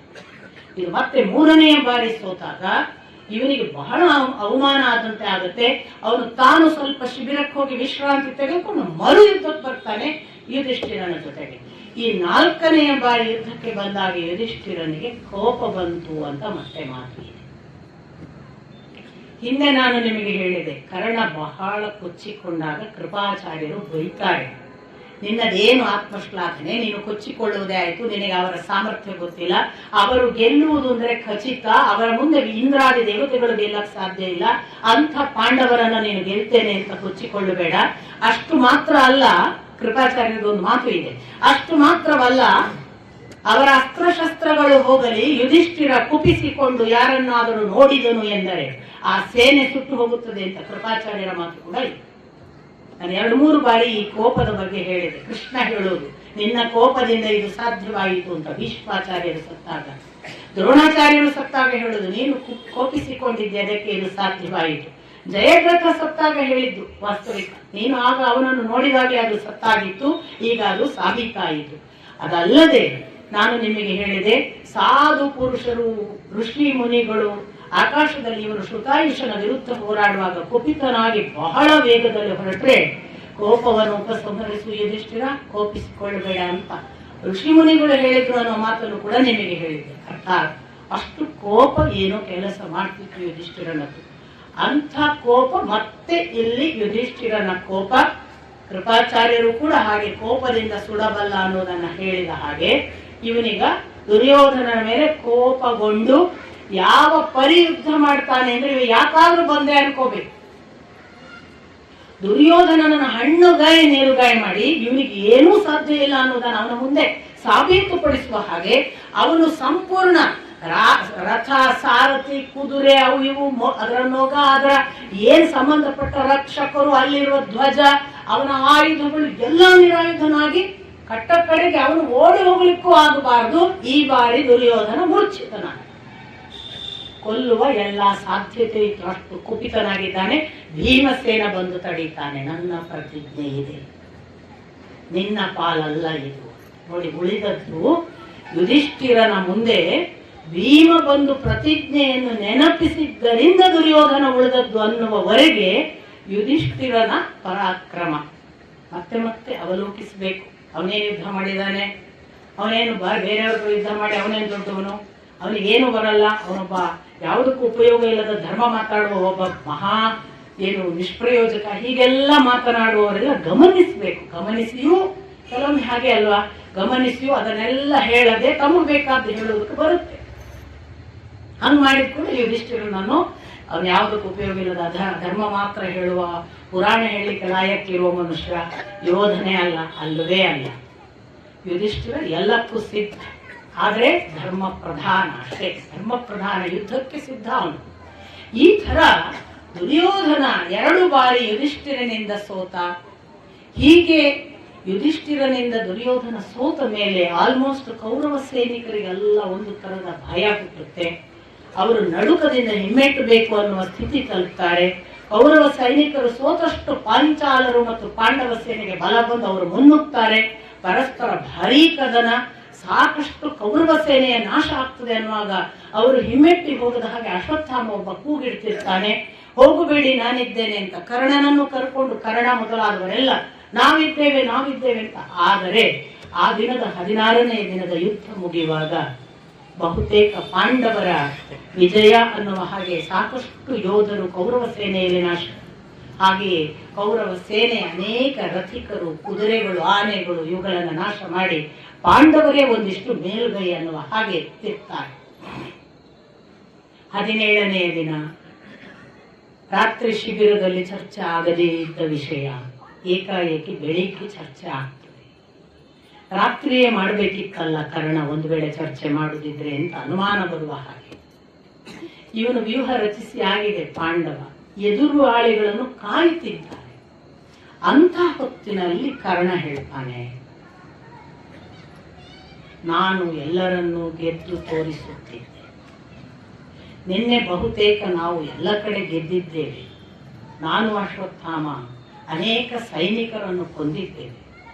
ಆದರೆ ದುರದೃಷ್ಟವಶಾತ್ ಆ ಕೃಷ್ಣಾರ್ಜುನರು ನಮ್ಮ ಬಹಳ ಪಾಲನ್ನು ತಾವು ಕೊಂದು ತಮ್ಮ ಮೇಲ್ಮೈ ಸಾಧಿಸಿದ ಹಾಗೆ ಆಯಿತು.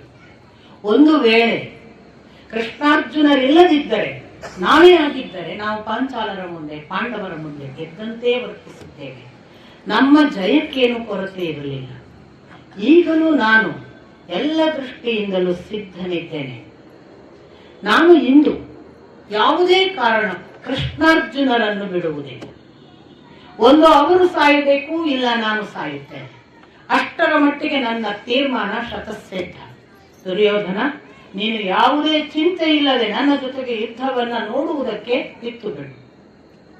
ನನ್ನ ಯುದ್ಧ ನಿನಗೆ ಕನಿಷ್ಠ ನಾನಿಲ್ಲದಿದ್ದರೂ ತೃಪ್ತಿಯನ್ನು ಕೊಡುವಷ್ಟಾದರೂ ನಾನು ಮಾಡುತ್ತೇನೆ. ನನ್ನ ಪ್ರಕಾರ ಇಂದು ನಾನು ಆ ದುರ್ಯೋಧನ ಯಾವ ಅಪೇಕ್ಷೆ ಪಟ್ಟು ಭೂಮಂಡಲ ಬೇಕು ಅಂದಿದ್ದನಲ್ಲ, ಅಂತಹ ದುರ್ಯೋಧನನಿಗೆ ಭೂಮಂಡಲವನ್ನು ಒಪ್ಪಿಸುವವರೆಗೆ ಯುದ್ಧ ಮಾಡುತ್ತೇನೆ. ನೀನು ಗಮನಿಸಿರಲಿಕ್ಕೆ ಸಾಕು. ಅವನು ಹೇಳು, ನೀನು ಗಮನಿಸಿರಲಿಕ್ಕೆ ಸಾಕು. ನನ್ನ ಬಳಿಗೆ ಇದುವರೆಗೂ ಅರ್ಜುನ ಮುಖಾಮುಖಿಯಾಗಿ ಬಂದದ್ದೇ ಇಲ್ಲ. ನಾನು ಯುದ್ಧಕ್ಕೆ ಹೋದಾಗಲೆಲ್ಲ ಅವನು ನನ್ನನ್ನು ತಪ್ಪಿಸಿಕೊಂಡು ಸಂಶಕ್ತಕರ ಕಡೆಗೆ ಹೋಗಿದ್ದಾನೆ. ಅವನಿಗೆ ನನ್ನನ್ನು ಮುಖಾಮುಖಿ ಮಾಡುವ ಧೈರ್ಯವಿಲ್ಲ. ಆದರೆ ನನಗೆ ಗೊತ್ತು, ಈಗ ನನ್ನ ಬಳಿ ಶಕ್ತಿಯಾಯುಧವಿಲ್ಲ, ಅವನು ನನ್ನನ್ನು ಮುಖಾಮುಖಿ ಆಗುತ್ತಾನೆ. ಇದುವರೆಗೆ ಶಕ್ತಿಯಾಯುಧ ಇರುವವರೆಗೆ ಅವನಿಗೆ ನನ್ನನ್ನು ಗೆಲ್ಲಲು ಸಾಧ್ಯವಿಲ್ಲ ಎನ್ನುವುದು ಗೊತ್ತಿತ್ತು. ಅದಕ್ಕೆ ಅವನು ನನ್ನನ್ನು ಆದಷ್ಟು ದೂರ ಇಟ್ಟು ತನ್ನ ಯುದ್ಧವನ್ನು ಬೇರೆಯವರ ಜೊತೆಗೆ ಮಾಡಿ ಮುಗಿಸಿದ್ದಾನೆ. ಈ ಬಾರಿ ನಾನು ಶಕ್ತಿಯಾಯುಧವೂ ಇಲ್ಲದೆ ಇರುವುದರಿಂದ ಮತ್ತು ನನ್ನ ವೈಯಕ್ತಿಕವಾದ ಬುದ್ಧಿ ಉಪಯೋಗಿಸಿ ನಾನು ನಿನಗೆ ಹೇಳುತ್ತಿದ್ದೇನೆ, ನನ್ನ ಸ್ವ ಇಚ್ಛೆಯಿಂದ ನಾನು ತೀರ್ಮಾನಿಸಿದ್ದೇನೆ, ನಾನಿವತ್ತು ಏನಿದ್ದರೂ ಎಷ್ಟು ಹೊತ್ತಾದರೂ ಕೃಷ್ಣಾರ್ಜುನರನ್ನು ಮುಗಿಸಿಯೇ ಯುದ್ಧದಿಂದ ನಿವೃತ್ತನಾಗುವುದು. ಒಂದು ಅವರು ಸಾಯಬೇಕು, ಇಲ್ಲ ನಾನು ಸಾಯುವುದು. ಇದು ದೃಢ ನಿಷ್ಠೆ. ಕೂಡಲೇ ದುರ್ಯೋಧನ ಹೇಳ್ತಾನೆ, ನನಗೆ ತುಂಬಾ ಭೀಷ್ಮಾರ್ಜುನರ ಮೇಲೆ, ಭೀಷ್ಮ ಮತ್ತು ದ್ರೋಣರ ಮೇಲೆ ಭರವಸೆ ಇತ್ತು. ಅವರು ಅದನ್ನು ಸುಳ್ಳು ಮಾಡಿದರು. ಅವರು ಎಂದೂ ಕೂಡ ನಾನು ಅಪೇಕ್ಷಿಸಿದ ಕೃಷ್ಣಾರ್ಜುನರ ಕಡೆಗೆ ಲಕ್ಷ್ಯವೇ ಕೊಡಲಿಲ್ಲ. ಹೋಗಲಿ, ಪಾಂಡವರಲ್ಲಿ ಯಾರನ್ನೂ ಕೊಲ್ಲುವ ಕಡೆಗೆ ಮನಸ್ಸೇ ಇಡಲಿಲ್ಲ. ಸದಾ ಪಾಂಡವ ಪಕ್ಷಪಾತಿಗಳಾಗಿ ನನ್ನ ಶತ್ರುಗಳಂತೆ ಯುದ್ಧ ಮಾಡಿದರು. ಹಾಗಾಗಿ ನನಗೆ ಇಂದು ನೀನು ಒಬ್ಬ ಪರಮಮಿತ್ರ ದೊರಕಿ ಬಿಟ್ಟಿದ್ದಿ. ಮೊದಲನೆಯ ಬಾರಿಗೆ ನಾನು ಒಬ್ಬ ಬಹಳ ಕಠೋರವಾಗಿ ದೃಢವಾಗಿ ಹೇಳುವವನನ್ನು ಕೇಳುತ್ತಿದ್ದೇನೆ. ನಾನು ಇಂದು ಕೃಷ್ಣಾರ್ಜುನರನ್ನು ಸಂಹರಿಸುತ್ತೇನೆ. ನಾನು ಇಂದು ತುಂಬಾ ಸಂತುಷ್ಟನಾಗಿದ್ದೇನೆ. ನಾನು ನಿನಗೆ ಏನು ಮಾಡಬೇಕೋ ಅದನ್ನು ಮಾಡುವವನಿದ್ದೇನೆ, ನಿನ್ನ ಜೊತೆಗಿದ್ದೇನೆ. ನೀನು ಮುನ್ನುಗ್ಗಿದರೆ ನಿನ್ನ ಬೆನ್ನಿಗೆ ನಾನು, ಶಲ್ಯ ಅಥವಾ ನನ್ನ ಜೊತೆಗಿರುವ ಶಕುನಿ, ದುಶ್ಯಾಸನ ಎಲ್ಲ ವೀರರು ನಾವು ಮುಂದಾಗಿ ನಿನ್ನ ಬೆನ್ನಿಗೆ ಬಂದು ನಿನ್ನ ಅಷ್ಟು ಕೆಲಸಗಳಿಗೆ ಸಹಕಾರ ನೀಡುತ್ತೇವೆ, ಬಾ. ಕರ್ಣ ಹೇಳ್ತಾನೆ ಕೂಡಲೇ, ಎಲ್ಲ ಚೆನ್ನಾಗಿದೆ, ನನಗೆ ನನ್ನ ಬಗ್ಗೆ ಸಂಪೂರ್ಣ ಧೈರ್ಯವಿದೆ. ನಾನು ನನ್ನ ಧೀರತ್ವವನ್ನು ನಿನಗೆ ಹೇಳಬೇಕು. ನಾನು ಎಷ್ಟು ವಿಷಯಗಳಲ್ಲಿ ಅವನಿಗಿಂತ ದೊಡ್ಡವ, ಅರ್ಜುನನಿಗಿಂತ ದೊಡ್ಡವ, ಪರಾಕ್ರಮದಲ್ಲಿ ಅಸ್ತ್ರ ಕೌಶಲ್ಯದಲ್ಲಿ ಅಥವಾ ಜಾಣ್ಮೆಯಲ್ಲಿ, ಯುದ್ಧದ ಜಾಣ್ಮೆಯಲ್ಲಿ, ಇನ್ನಿತರ ಶತ್ರುಗಳನ್ನು ಸಂಹರಿಸುವುದರಲ್ಲಿ, ಶೀಘ್ರ ವೇಗದಲ್ಲಿ, ಎಲ್ಲದರಲ್ಲೂ ನಾನು ಅರ್ಜುನನನ್ನು ಮೀರಿಸಬಲ್ಲೆ. ಅಷ್ಟು ಮಾತ್ರವಲ್ಲ, ನನ್ನ ಬಳಿ ಸಾಕ್ಷಾತ್ ಯಾವ ಧನುಸ್ಸು ಇದೆ ಎಂದರೆ ವಿಜಯ ಧನುಸ್ಸು ಎಂದು ಅದರ ಹೆಸರು. ಪರಶುರಾಮರಿಗೆ ಇಂದ್ರ ಅನುಗ್ರಹಿಸಿದ ಧನುಸ್ಸು.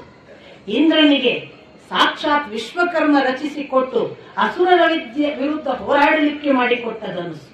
ಆ ಧನುಸ್ಸು ನನ್ನ ಬಳಿಗೆ ಇರುವವರೆಗೆ ಯಾರೂ ನನ್ನ ಧನುಸ್ಸನ್ನು ಮುರಿಯಲಾರರು, ಯಾರಿಗೂ ನನ್ನ ಧನುಸ್ಸನ್ನು ಗೆಲ್ಲಲು ಸಾಧ್ಯವಿಲ್ಲ.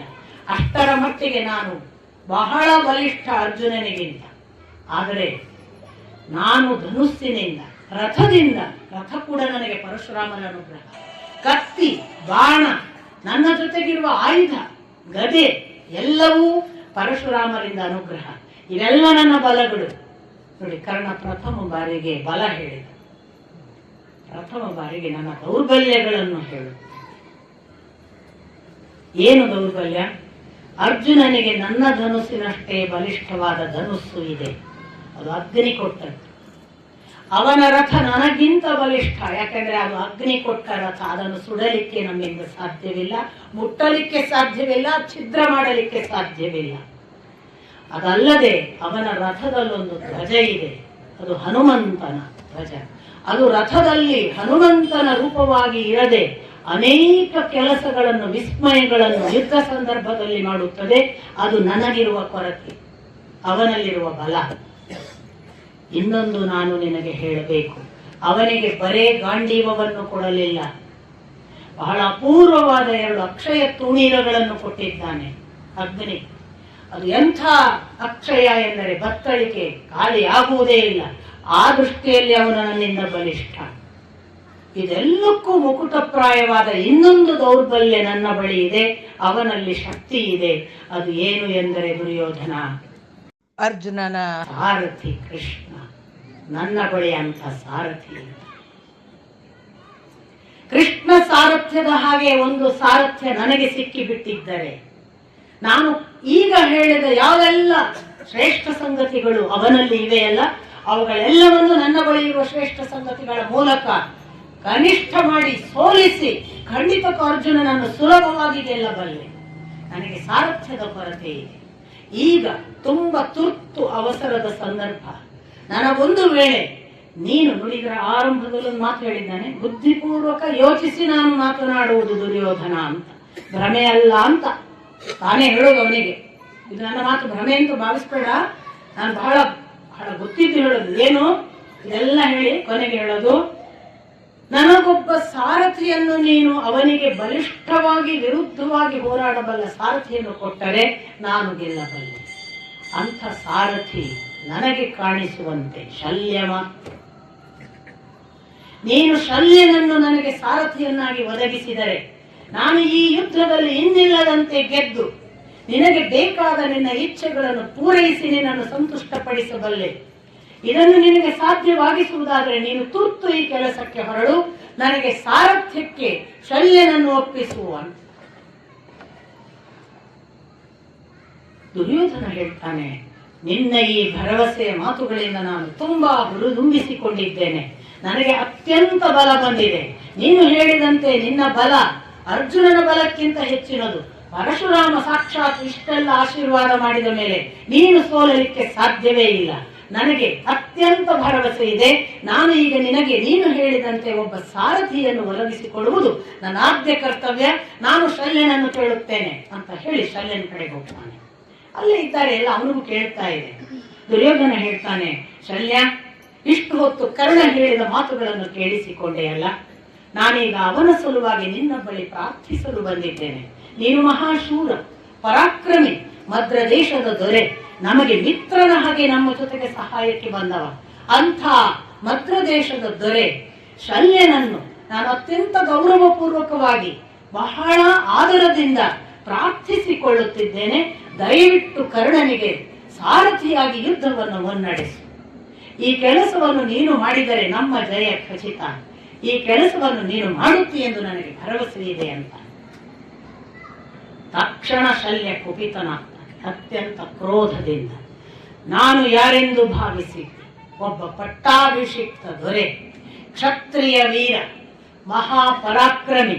ಅಷ್ಟು ಮಾತ್ರವಲ್ಲ, ನಾನು ಸ್ವತಃ ಒಬ್ಬನೇ ಯುದ್ಧಕ್ಕೆ ನಿಂತರೆ ಹಲವರನ್ನು ಬೇಡ, ನೀವು ಅವರಿವರನ್ನು ಕರೆದು ಭೀಷ್ಮದ್ರೋಣರು ನನಗೆ ಸಹಕರಿಸಲಿಲ್ಲ, ಅವರಿಂದ ಹೀಗಾಯಿತು ಇವರಿಂದ ಹೀಗಾಯಿತು ಅನ್ನುತ್ತಿರಲ್ಲ, ನೀವು ಯಾರೂ ಬರುವುದು ಬೇಡ, ನನ್ನೊಬ್ಬನನ್ನೇ ಬಿಟ್ಟು ನೋಡಿ ನಿಮ್ಮ ಸೇನೆಯ ಜೊತೆಗೆ ನೀನು ಎಷ್ಟು ಅಕ್ಷೋಹಿಣಿ ಸೇನೆಯನ್ನು ನಾಶ ಮಾಡಬೇಕು ಎಂದು ನನಗೊಪ್ಪಿಸು, ನಾನಷ್ಟನ್ನು ನಾಶ ಮಾಡಿ ಬರಬಲ್ಲವ. ಅಂಥ ಒಬ್ಬ ವೀರನನ್ನು ನೀನು ಕರ್ಣನಿಗೆ ಸಾರಥಿಯಾಗು ಎಂದು ನನ್ನನ್ನು ಕನಿಷ್ಠ ಮಾಡುತ್ತಿದ್ದೀಯ. ವೀರನೊಬ್ಬ ವೀರನ ಜೊತೆಗೆ ಯುದ್ಧ ಮಾಡಬೇಕೇ ಹೊರತು ಒಬ್ಬ ವೀರನ ಸಾರಥಿಯಾಗುವುದು ಎಂದರೆ ಅದು ಕನಿಷ್ಠ ಅವಸ್ಥೆ. ನನಗೆ ಇಂಥ ಕನಿಷ್ಠ ಕೆಲಸವನ್ನು ನೀನು ಹೇಳುತ್ತಿ ಎಂದು ನಾನು ಯೋಚಿಸಿರಲಿಲ್ಲ. ಹೋಗಲಿ, ಎಲ್ಲಕ್ಕೂ ಮಿಗಿಲಾಗಿ ಈ ಕರ್ಣನಾದರೂ ಕ್ಷತ್ರಿಯನ, ಒಬ್ಬ ಸೂತಪುತ್ರ. ಸೂತಪುತ್ರನಿಗೆ ಕ್ಷತ್ರಿಯ ಸಾರಥಿಯಾಗುವುದು ಎಂದರೆ ಅದು ಕಡಿಮೆ ಮಾಡಿದಂತೆ. ಆ ದೃಷ್ಟಿಯಲ್ಲೂ ನೀನು ಈ ಪ್ರಶ್ನೆಯನ್ನು ಅಥವಾ ವಿನಂತಿಯನ್ನು ಮಾಡಬಾರದಿತ್ತು. ನೀನು ಆ ಕುಲದ ದೃಷ್ಟಿಯಿಂದಲೂ ನನ್ನನ್ನು ಅವಮಾನಿಸಿದ್ದಿ. ನಾನು ಕುಲದಿಂದ ಕ್ಷತ್ರಿಯ ಅನ್ನುವುದನ್ನ ನೆನಪಿಟ್ಟುಕೊಳ್ಳದೆ ಒಬ್ಬ ಸೂತನಿಗೆ ಸಾರಥಿಯಾಗುವ ಅನ್ನುವ ಮಾತನಾಡಿದ್ದೀಯ. ನನಗೆ ಇದು ಏನೇನು ಶೋಭೆಯ ವಿಷಯವಲ್ಲ. ನಾನಿನ್ನೊಂದರೆ ಕ್ಷಣ ಯುದ್ಧ ರಂಗದಲ್ಲಿರುವುದಿಲ್ಲ. ನಾನು ಹೊರಟೇ ಬಿಡುತ್ತೇನೆ. ನಿಮ್ಮ ಯುದ್ಧಕ್ಕೆ ನನ್ನ ಧಿಕ್ಕಾರ. ನಾನು ಮಿತ್ರನಾಗಿ ನಿನ್ನ ಬಳಿಗೆ ಬಂದವನು. ವಾಸ್ತವಿಕ ನೀನು, ನಾನು ಪಕ್ಷದಿಂದ ಒಂದೇ ಪಕ್ಷದವರಲ್ಲ, ಆದರೆ ನೀನು ಕರೆದಿದ್ದಿ ಎನ್ನುವ ಕಾರಣಕ್ಕೆ ಬಂದಿದ್ದೆ. ಈಗ ನೀನು ಮಾಡುತ್ತಿರುವ ಈ ಅನುಚಿತ ವರ್ತನೆಯಿಂದ ನಾನು ಒಂದರೆ ಕ್ಷಣ ಯುದ್ಧ ಭೂಮಿಯಲ್ಲಿ ಉಳಿಯುವುದಿಲ್ಲ ಅಂತ ಎದ್ದು ಹೋಗೇ ಬಿಡ್ತಾನೆ ಕೋಪಿಸಿ. ದುರ್ಯೋಧನ ಎಂಥ ಚಾಣಾಕ್ಷ, ಬಹಳ ಅದ್ಭುತವಾದ ಒಬ್ಬ ರಾಜಕಾರಣಿ. ಡಿಪ್ಲೊಮೆಸಿ, ಕೇಳುಗಳನ್ನ ಸಂತೈಸಬಲ್ಲ ಮಹಾ ಕುಟಿಲ ಬುದ್ಧಿ ಎಷ್ಟು ಚೆನ್ನಾಗಿತ್ತು ಅನ್ನೋದಕ್ಕೆ ಇದೊಂದು ಬಹಳ ಒಳ್ಳೆಯ ಮಾದರಿಯ ಉದಾಹರಣೆ. ಅವನು ತಕ್ಷಣ ಹೋಗಿ ಅವನನ್ನ ಬಾಚಿ ತಬ್ಬಿ ಹಿಡ್ಕೊಂಡಂಗೆ ಹೋಗಿ ಆಲಿಂಗಿಸಿ, ಏ ಶಲ್ಯ, ನೀನು ತಪ್ಪು ತಿಳಿಯಬಾರದು. ನಿನ್ನನ್ನು ನಾನು ಯಾವುದೋ ಕನಿಷ್ಠ ಕೆಲಸಕ್ಕೆ ಒಪ್ಪಿಸಿದೆ ಎಂದು ನೀನು ಯಾಕೆ ಭಾವಿಸಿದೆ? ನಾವು ಇಷ್ಟು ಹೊತ್ತು ಮಾತನಾಡಿದ್ದನ್ನು ನೀನು ಸರಿಯಾಗಿ ಕೇಳಿಸಿಕೊಂಡಂತೆ ಇಲ್ಲ. ಕರ್ಣ ಹೇಳಿದ್ದೇನು? ಅರ್ಜುನನನ್ನು ನಾನು ಗೆಲ್ಲಬಹುದು, ಕೃಷ್ಣನಂತಹ ಸಾರಥಿ ಬೇಕು ಎಂದು. ಈಗ ಕರ್ಣ ಅಪೇಕ್ಷಿಸಿದ್ದು ಕೃಷ್ಣನಿಗೆ ಸಮಾನನಾದವನನ್ನು. ನೀನು ಕೃಷ್ಣ ಸಮಾನಿ. ಕೃಷ್ಣನಿಗೆ ಸಮಾನನಾದದ್ದು ಅಂದಾಗ ನಿನಗೆ ಯಾಕೆ ಕಡಿಮೆ ಅನಿಸಿತು? ಕೃಷ್ಣನಿಗೆ ಯಾರು ಸಮಾನರು? ಕೃಷ್ಣನಿಗೆ ಸರಿ ಸಾಟಿ ಇನ್ನೊಬ್ಬರಿಲ್ಲ ಎಂದು ನೀವೇ ಎಲ್ಲ ಕೊಂಡಾಡುವಾಗ ನಾನು ಕರ್ಣ ನಿನ್ನನ್ನು ಕೃಷ್ಣನಿಗೆ ಸರಿ ಸಮಾನ ಎಂದು ಘೋಷಿಸಿ ಈ ಸಾರಥ್ಯವನ್ನು ವಹಿಸುತ್ತಿದ್ದೇವೆ. ಇದೇನು ಸಾಮಾನ್ಯ ಪುರಸ್ಕಾರವೇ? ಕರ್ಣ ಕೇವಲ ಅರ್ಜುನನಿಗೆ ಸಮಾನ, ಕೃಷ್ಣ ಸಮಾನನಲ್ಲ. ಶಲ್ಯ, ನೀನು ಕೃಷ್ಣ ಸಮಾನ, ಅರ್ಜುನನಿಗೆ ಸಮಾನ ಅಲ್ಲ. ಯಾರನ್ನು ಉತ್ಕೃಷ್ಟವನ್ನಾಗಿ ಹೇಳಿದಂತಾಯಿತು? ನಾವು ನಿಜಕ್ಕೂ ನಿನ್ನನ್ನು ಕೊಂಡಾಡಿದ್ದೇವೆ, ಕೃಷ್ಣನಿಗೆ ಸಮಾನ ಎಂದು ಘೋಷಿಸಿದ್ದೇವೆ. ಕೃಷ್ಣನಿಗೆ ಸಮಾನನಾಗಿ ಸಾರಥ್ಯ ಮಾಡು ಎಂದರೆ ನೀನು ಕೇವಲ ನನ್ನನ್ನು ಅವಗಣಿಸಿದರು, ಕಡಿಮೆ ಮಾಡಿದರು ಎಂದು ಖಂಡಿತಕ್ಕೂ ಭಾವಿಸಬಾರದು. ನಿನ್ನನ್ನು ನಾವು ಆ ಕೃಷ್ಣ ಮಾಡಿದ ಕೆಲಸವನ್ನು ಇಲ್ಲಿ ಮಾಡು ಎಂದು ಬೇಡಿಕೊಳ್ಳುತ್ತಿದ್ದೇವೆ. ಈಗಲೂ ನಿನಗೆ ನಮ್ಮ ಮಾತಿನ ಅರ್ಥ ಆಗಲಿಲ್ಲವೇ? ಪೂರಿ ಕೂಡ ಸ್ವಲ್ಪ ಅವರ ಕೈಯಿಂದ ಮೈ ತಿಕ್ಕಿಕೊಂಡು ಹೆಂಗ್ ಹೋಗ್ಬೇಕು ನೋಡಿರೋ. ಒಂದು ಪೂರಿ ಕೂಡ ನೋಡಿ, ಅದನ್ನು ನೀವು ಮಾಡಿದವರಿಗೆ ಅನುಭವ ಇರುತ್ತೆ, ಚೆನ್ನಾಗಿ ಗೊತ್ತಿರುತ್ತೆ. ಕೈಯಲ್ಲಿ ಸವರದಿದ್ರೆ ಉಬ್ಬಲ್ಲ. ಎಣ್ಣೆಗೆ ಹಾಕಿ ಸುಮ್ಮನೆ ಬಿಟ್ಟು ನೋಡಿ, ಚಪಾಟ್ ಇರ್ತದೆ. ಅದನ್ನ ಚೂರು ಅದ್ರ ಕೈಯಿಂದ ಹಾಗೆ ಹಿಂಗೆ ಉಬ್ಬಿಸ್ಕೊಂಡು ಹಿಂಗೆ ಎಣ್ಣೆ ಹಾಕ್ಬೇಕು. ಏನು ಉಬ್ಬಿ ಬಿಡುತ್ತೆ? ಅದೇ ಹಿಟ್ಟು, ಅದೇ ನಾದಿದವರು, ಅದೇ ಮಾಡಿದವರು, ಆಕಾರ ಕೊಟ್ಟವರು, ಅವರೇ ಎಣ್ಣೆಗೂ ಹಾಕುದು. ಆಹಾ, ಉಬ್ಬಲ್ಲ. ಅದು ಇಷ್ಟೆಲ್ಲ ಮಾಡಿದ್ದೀರಿ, ನಮ್ಮ ಒಂಚೂರು ಮೈ ತಿಕ್ಕಿ ಅನ್ನುತ್ತೆ, ಉಬ್ಬೇ ಬಿಡುತ್ತೆ. ಮೈ ತಿಕ್ಕಿದ ಕೂಡಲೇ ಶಲ್ಯ ಪೂರಿಗಿಂತ ಏನೂ ಹೆಚ್ಚಲ್ಲ. ಅವ ಉಬ್ಬಿ ಬಿಟ್ಟ ತಕ್ಷಣ ಹೇಳಿದ, ಆಹಾ, ನನಗಿದು ಹೊಳೆದೇ ಇರಲಿಲ್ಲ. ಹೌದಲ್ಲ, ನಾನೀಗ ಸಂಪ್ರೀತನಾಗಿದ್ದೇನೆ. ನೀನು ಸಾಕ್ಷಾತ್ ಶ್ರೀಕೃಷ್ಣನಿಗೆ ನನ್ನನ್ನು ಹೋಲಿಸಿದ್ದಿ ಎಂದರೆ ನನ್ನಷ್ಟು ಭಾಗ್ಯಶಾಲಿ ಇನ್ಯಾರು? ನಿಜ, ನಾನು ಕೃಷ್ಣನಿಗೆ ಸಮಾನನಾಗಿಯೇ ಸಾರಥ್ಯ ಮಾಡಲಿಕ್ಕೆ ಬಲ್ಲವ. ಯಾಕೆ ಅಂದ್ರೆ ಕಾರಣ ಮೊದಲೇ ಹೇಳ್ತಾನೆ, ಅವನಿಗೆ ಅಕ್ಷವಿದ್ಯೆ ಗೊತ್ತು, ಅಶ್ವಶಾಸ್ತ್ರ ಗೊತ್ತು, ಅಶ್ವವಿದ್ಯೆ ಗೊತ್ತು, ಅಶ್ವಶಾಸ್ತ್ರ ಗೊತ್ತು, ಅಶ್ವ ಚಿಕಿತ್ಸೆ ಗೊತ್ತು, ಅಶ್ವ ಚಾಲನೆ ಗೊತ್ತು. ಈ ಶಲ್ಯನಿಗೆ ಹೌದು, ನೀನು ಹೇಳಿದ್ದು ನಿಜ. ನಾನು ಆ ಕೃಷ್ಣನ ಹಾಗೆ ಅಶ್ವ ಚಾಲನೆಯಲ್ಲಿ ಪರಿಣಿತ. ನನಗೆ ಅಶ್ವವಿದ್ಯೆ ಗೊತ್ತು, ಅಶ್ವಶಾಸ್ತ್ರ ಗೊತ್ತು, ಅಶ್ವ ಯಾವ ಚಿಕಿತ್ಸೆ ಗೊತ್ತು. ನಾನು ಒಪ್ಪಿದೆ. ನೀನು ನನಗೆ ಕೃಷ್ಣನ ಸಮಾನ ಎಂದು ಮಾತಾಡಿದ್ದರಿಂದ ನಾನು ಸಾರಥ್ಯಕ್ಕೆ ಸಿದ್ಧ.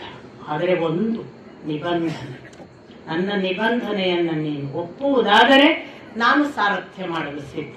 ಏನು? ನಾನು ಕರ್ಣನನ್ನು ರಥದಲ್ಲಿ ಕುಳ್ಳಿರಿಸಿಕೊಂಡ ಮೇಲೆ ನನಗೆ ಹೇಗೆ ಬೇಕೋ ಹಾಗೆ ಮಾತನಾಡುವುದು. ಆ ಮಾತುಗಳಿಗೆ ನಿಬಂಧನೆ ಮಾಡುವುದಾದರೆ ನಾನು ಸಾರಥ್ಯ ಮಾಡುವುದು. ಇದಕ್ಕೆ ಒಪ್ಪಿಗೆ ಇದ್ದರೆ ನಾನು ನಿಮ್ಮ ರಥದ ಸಾರಥಿಯಾಗಲು ಸಿದ್ಧ.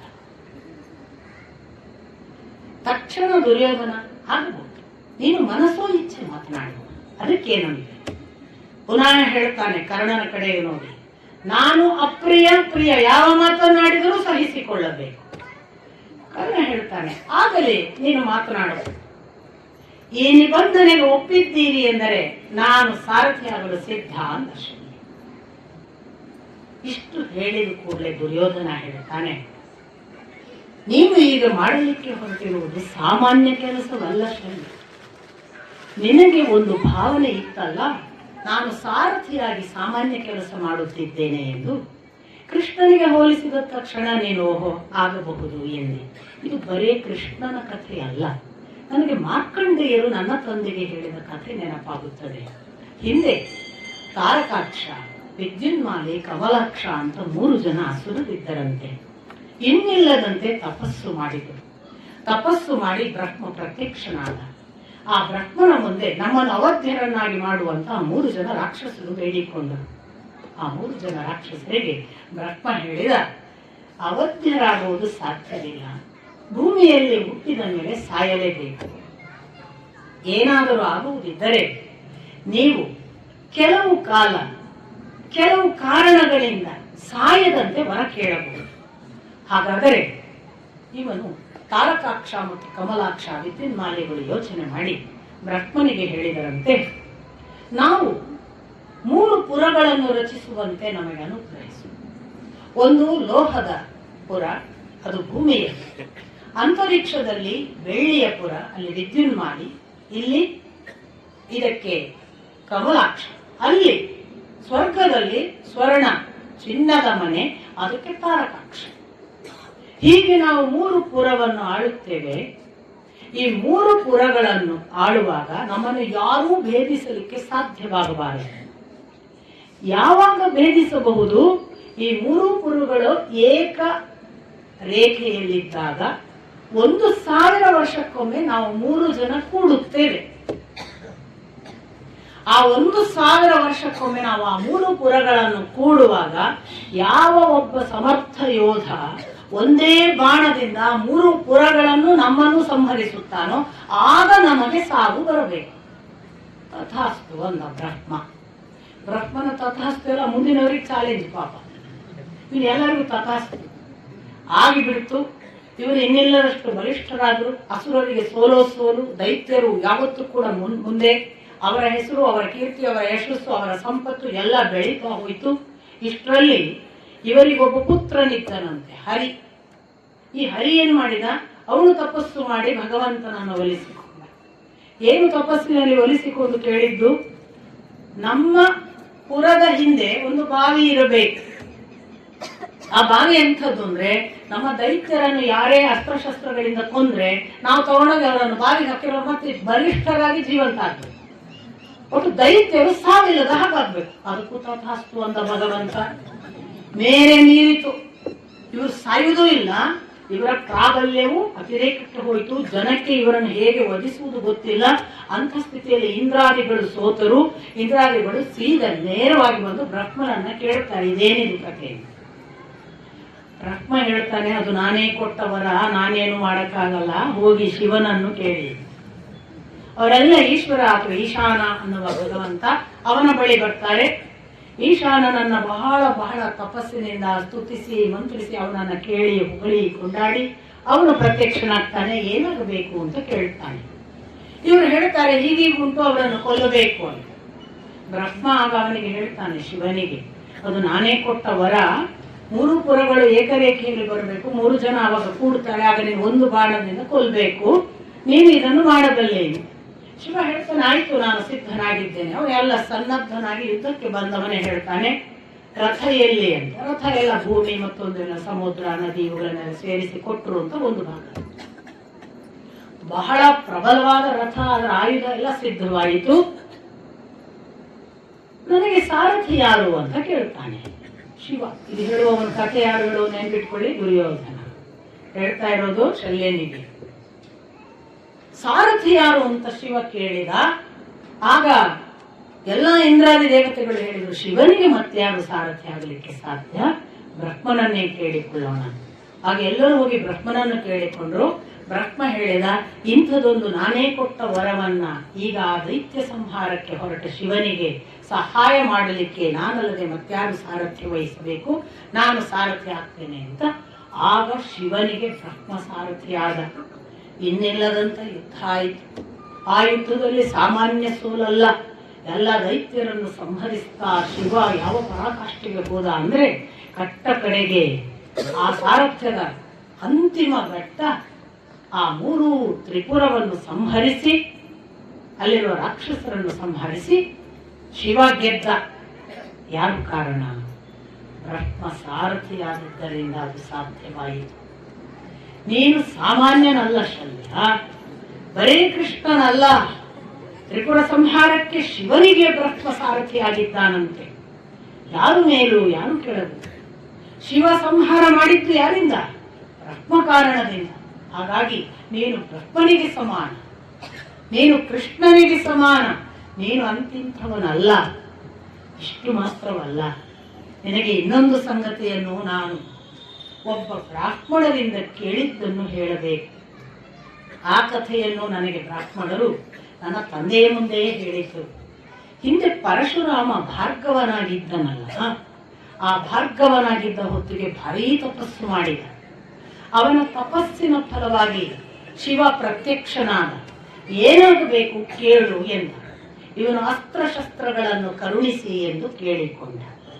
ಆಗ ಪರಶುರಾಮನಿಗೆ ಶಿವ ಹೇಳಿದ, ಇದು ಸಕಾಲವಲ್ಲ, ನೀನಿನ್ನೂ ಪರಿಶುದ್ಧನಾಗಿಲ್ಲ. ನೀನು ಸಂಪೂರ್ಣ ಪರಿಶುದ್ಧನಾದ ಬಳಿಕ ನಾನೇ ಒಂದು ದಿನ ಬಂದು ನಿನಗೆ ಅಸ್ತ್ರಶಸ್ತ್ರಗಳನ್ನು ಕರುಣಿಸುತ್ತೇನೆ.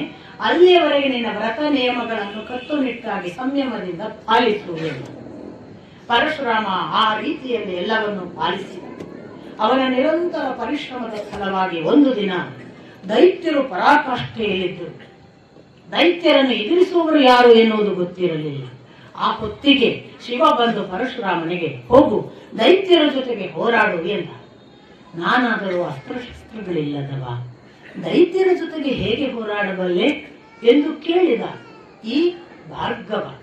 ಆಗ ಶಿವ ಹೇಳಿದ, ನೀನು ಹೋರಾಡುವುದಷ್ಟೇ ನಿನ್ನ ಕೆಲಸ, ನಿನ್ನ ರಕ್ಷಣೆ ನನ್ನ ಹೊಣೆ, ನೀನು ಹೋರಾಡು, ಮುಂದಿನದನ್ನು ನನಗೆ ಬಿಡು. ಶಿವನ ಅನುಗ್ರಹ ಪಡೆದು ದೈತ್ಯರ ವಿರುದ್ಧ ಭಾರ್ಗವ ಇನ್ನಿಲ್ಲದಂತೆ ಹೋರಾಡಿದ. ಅಂದು ಮೈ ತುಂಬ ಗಾಯಗೊಂಡು ರಕ್ತಭರಿತನಾಗಿ ಆ ಭಾರ್ಗವ ದೈತ್ಯರನ್ನು ಸೋಲಿಸಿದ.